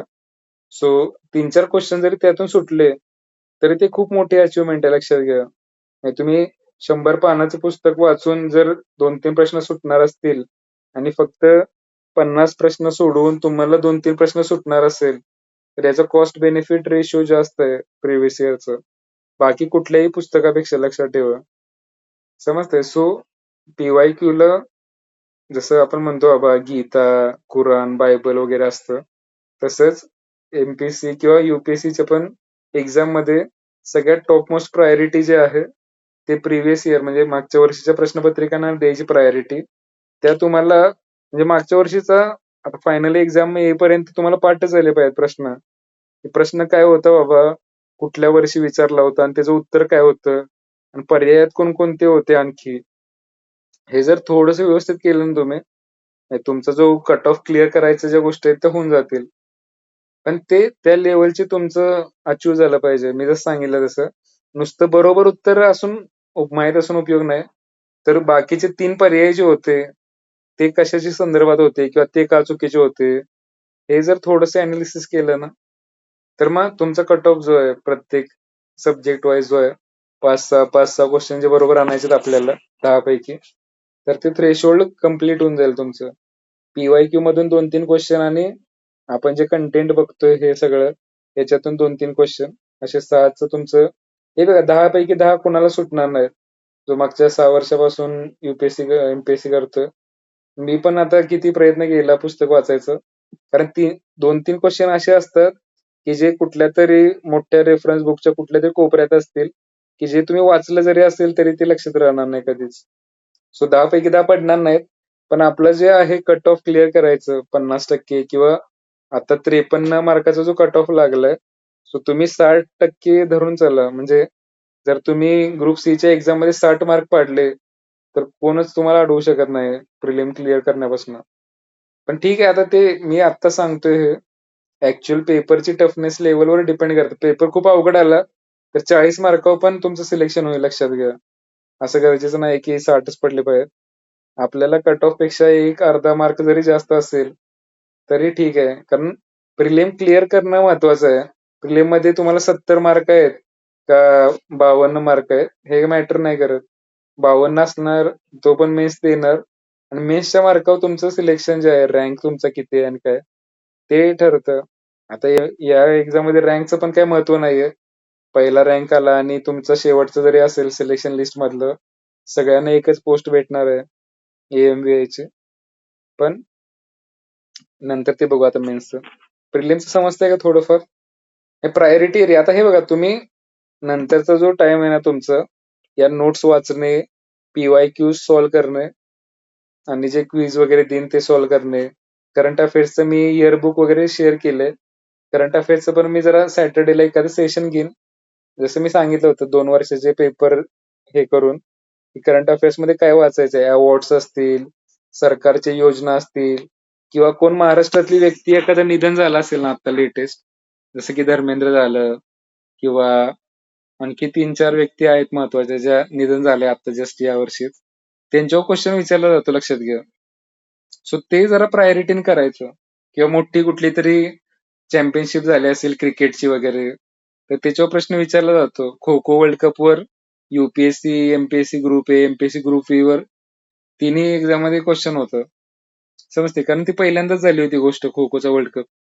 तसं आणखी काही तसल्या गोष्टी जर झाल्या आणि जर न्यूज मध्ये असेल तर थोडस ते हाय प्रायोरिटीवर करायचं. करंट अफेअर्सचे जे 15 क्वेश्चन येणार आहेत, गव्हर्नमेंट स्कीम्स महाराष्ट्र गव्हर्नमेंटच्या असतील आणि भारत सरकारच्या असतील. आता भारतचं सगळ्यांना आवाज येतोय ना? Yes no? हो सर. हे बघा, गव्हर्नमेंट स्कीम मध्ये काय लक्षात ठेवायचं माहितीये का, अशा जर भरपूर स्कीम असतात, लाडकी बहीण आणि हे ते. पण आता मोदी सरकार जे आलं होतं 2014ला पहिल्यांदा आलं, तर 15-16 मध्ये त्यांनी खूप साऱ्या स्कीम लॉन्च केल्या आल्या. तर त्या स्कीमला आता 10 वर्ष पूर्ण होतात. म्हणजे 15 मध्ये एखादी स्कीम लॉन्च केली असेल, कुठल्या आता समजा बेटी बचाओ बेटी पढाओ वगैरे, तर 2025ला त्याला 10 वर्ष पूर्ण होणार. किंवा 16ला एखादी स्कीम लॉन्च केली असेल तर त्याला 26 मध्ये 10 वर्ष पूर्ण होणार. तो ज्या अशा 10-10 वर्ष पूर्ण होणाऱ्या स्कीम असतात ना, त्या थोड्याशा वाचायच्या की स्कीम कोणासाठी बाबा, त्याचे बेनिफिट्स काय आहेत वगैरे. कारण ज्या स्कीमला 10 वर्ष पूर्ण होतात ती विचारली जाते एक्झाम मध्ये. आणि समजा नव्याने एखादी स्कीम काही सुरू केली असेल गव्हर्नमेंटनं, जसं लाडकी बहीण सुरू केली होती गेल्या वर्षी, तर मागच्या MPSC प्रश्न होता त्याच्यावर ग्रुप बीच्या. तसंच स्कीम्स ज्या आहेत गव्हर्नमेंटच्या काहीतरी आता पण सुरू केल्या असेल समजा, तर त्या मी शेअर करेन. फक्त तुम्ही पण करंट अफेअर्स वाचणार असाल त्या बुक्स मधून, इयर बुक मधून वगैरे, तर वाचताना काय वाचायचं ते लक्षात ठेवायचं. नाहीतर मग कुठेतरी पॉलिटिकल न्यूज वाचत बसला आणि बिनकामाच्या वाचत बसला गोष्टी, तर त्याचा बेनिफिट नाही येत सगळे. चालेल, ठीक आहे. खूप जास्त स्ट्रेस झाले सेशन, सो एंड केले तरी चालेल. आता काही डाऊट असेल कोणाचं विचारू शकतं. बाकी मला वाटतंय फॉर्मच्या मध्ये भरायला काही आता अडचण नाहीये. एरर ज्या होत्या ते रेक्टिफाय झाल्यात. एजच्या रिलेटेड काही जणांचं होतं, 19 वर्ष पूर्ण दाखवत नाही वगैरे, ते पण सॉल्व्ह झालंय.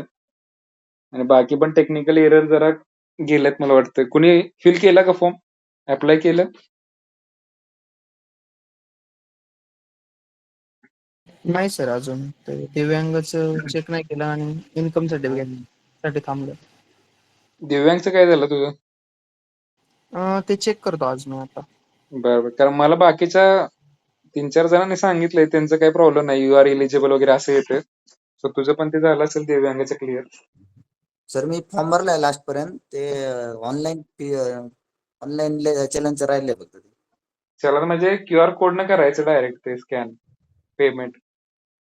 ओके, ठीक आहे रे, मी बघतो. मी ते राहिले फक्त लास्टला. नाही तर उगाच ते बँकेत चलन बिलन भरायचं सिलेक्ट करशील काहीतरी, तसलं काय करू नाही नको. ते नाही, ऑनलाईनच. नाही नाही, कधी कधी तू सिलेक्ट केला ना ऑप्शन, मग ते परत तिथे बँकेत जाऊन भरायला लागतं. तर ओके, तशी काही नाही वेळ ते नाही. ओके, ते नाही आलं. ते अजून ऑनलाईनच येते. एसबीआय ऑप्शन सिलेक्ट करून ऑनलाईन. नाही, करून टाका. शेवटच्या क्षणाची वाट बघू नका. जर म्हणजे फॉर्म आधी चेक करा व्यवस्थित, सगळे डॉक्युमेंटेशन आणि हे ते बरोबर आहे का, आणि असेल ओके सगळं, हाईट चेस्ट बिस्ट हे ते, तरच ते इलिजिबल येतं तुम्हाला. ओके असेल तर. आणि ते असेल तर मग व्यवस्थित थोडस हे करून शेवटच्या दिवसाची वाट बघायची नाही. नाही तर परत सर्व्हर ते प्रॉब्लेम आला एमसीएल आणि हम्म. नॉन क्रिमिनल सर माझं अजून काढलं नव्हतं. तर ते फक्त येस म्हणून टाकल्यानंतर अपलोड केलं तरी चालतं का ते ना? म्हणजे तसं नको काय करू, मिळतं नॉन क्रिमिलियर. कास्ट सर्टिफिकेट असेल तर काय, उत्पन्नाचा कास्ट दाखला लावला सर्टिफिकेट की. टाकलेलं आहे, कास्ट व्हॅलिडिटी पण टाकलेलं आहे त्यामध्ये. हा, नॉन क्रिमिलियर साठी काय लागतं? कास्ट सर्टिफिकेट आणि 3 वर्षाचं उत्पन्न लागतं. हो, तो काढून घेतो मी, टाकलं म्हणजे चालू होतं ते. जर मिळत असेल तुला एका आठवड्यात, किती आहे याची मुदत, किती आहे फॉर्मची? 17 जुलै आहे अजून. 17 ना? ठीक आहे, अजून 17 दिवस आहेत ना. मिळून जाईल तुम्हाला ते 1-2 आठवडे, 1 ते 10 दिवसात मिळून जातं मॅक्सिमम.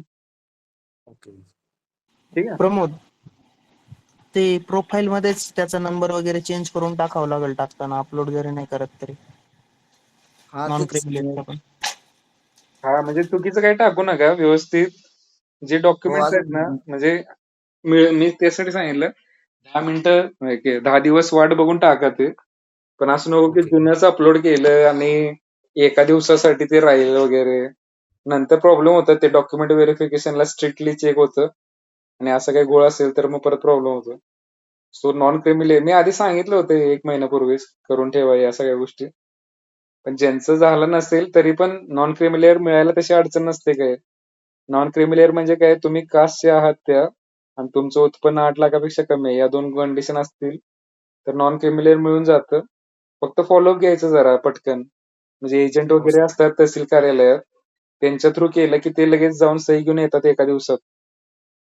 सो ते जरा हो सर. बघा की त्यात अडकून पडू नका, नाहीतर मग ऑनलाईन अप्लाय केलंय मग ते हे होतंय ते होतंय असं नाही करत बसायचं. आणखी कोणाच काय आहे का डाऊट स्पेसिफिक?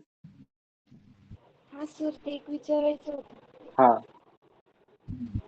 सर, ते सर्वाधिक घनता आहे मुंबई उपनगर आणि सर्वाधिक लोकसंख्या ते ठाणे. पण सर, घनता आणि लोकसंख्या ह्यात काय फरक आहे? हे बघा, घनता म्हणजे काय, कमी एरियामध्ये जास्त लोक राहत असतील, म्हणजे एक चौकोन तयार केला तुम्ही 1 स्क्वेअर किलोमीटरचा आणि त्या चौकोनात जर खूप जास्त लोक राहत असतील तर त्याला म्हणतात घनता, डेन्सिटी. समजतंय? सो जर एरिया कमी असेल खूप जास्त, म्हणजे मुंबई शहर वगैरे खूप छोटा एरिया आहे, 130-40 स्क्वेअर किलोमीटरचा फक्त एरिया आहे आणि त्या कमी एरियामध्ये खूप जास्त लोक राहतात. मोठमोठ्या मजली 10 मजले 20 मजलेच्या बिल्डिंग असतात, त्यामध्ये म्हणजे कमी जागेत जास्त लोक राहतात तिथं. सो घनता जास्त आहे त्याची. आणि लोकसंख्या जास्त असणं म्हणजे काय, समजा तुमचा जिल्हा मोठा असेल खूप जास्त, म्हणजे ठाणे खूप मोठं आहे साईज ना मुंबईपेक्षा. मुंबई तशा 30-40 बसतील ठाण्यामध्ये एरिया वाईज बघायला गेलं तर, पण त्याच्यात विखुरलेले आहेत लोक, लांब लांब राहत आहेत. कारण जागा जास्त असेल तर लोक काय 20 मजली बिल्डिंगची गरज नाहीये, 10 मजली 5 मजली बिल्डिंग मध्ये पण राहू शकतात. सो घनता म्हणजे काय, कमी जागेमध्ये जास्त लोक राहणं याला घनता म्हणतात. आणि लोकसंख्या म्हणजे काय, तुम्ही लोक लांब लांब जरी राहत असतील तरी सगळ्या लोकांची बेरीज केली त्या जिल्ह्यामधली तर ती जी बेरीज आहे ती त्या लोकसंख्येपेक्षा जास्त असणार. काय सांगतो, समजतंय का फरक तुम्हाला? Yes no?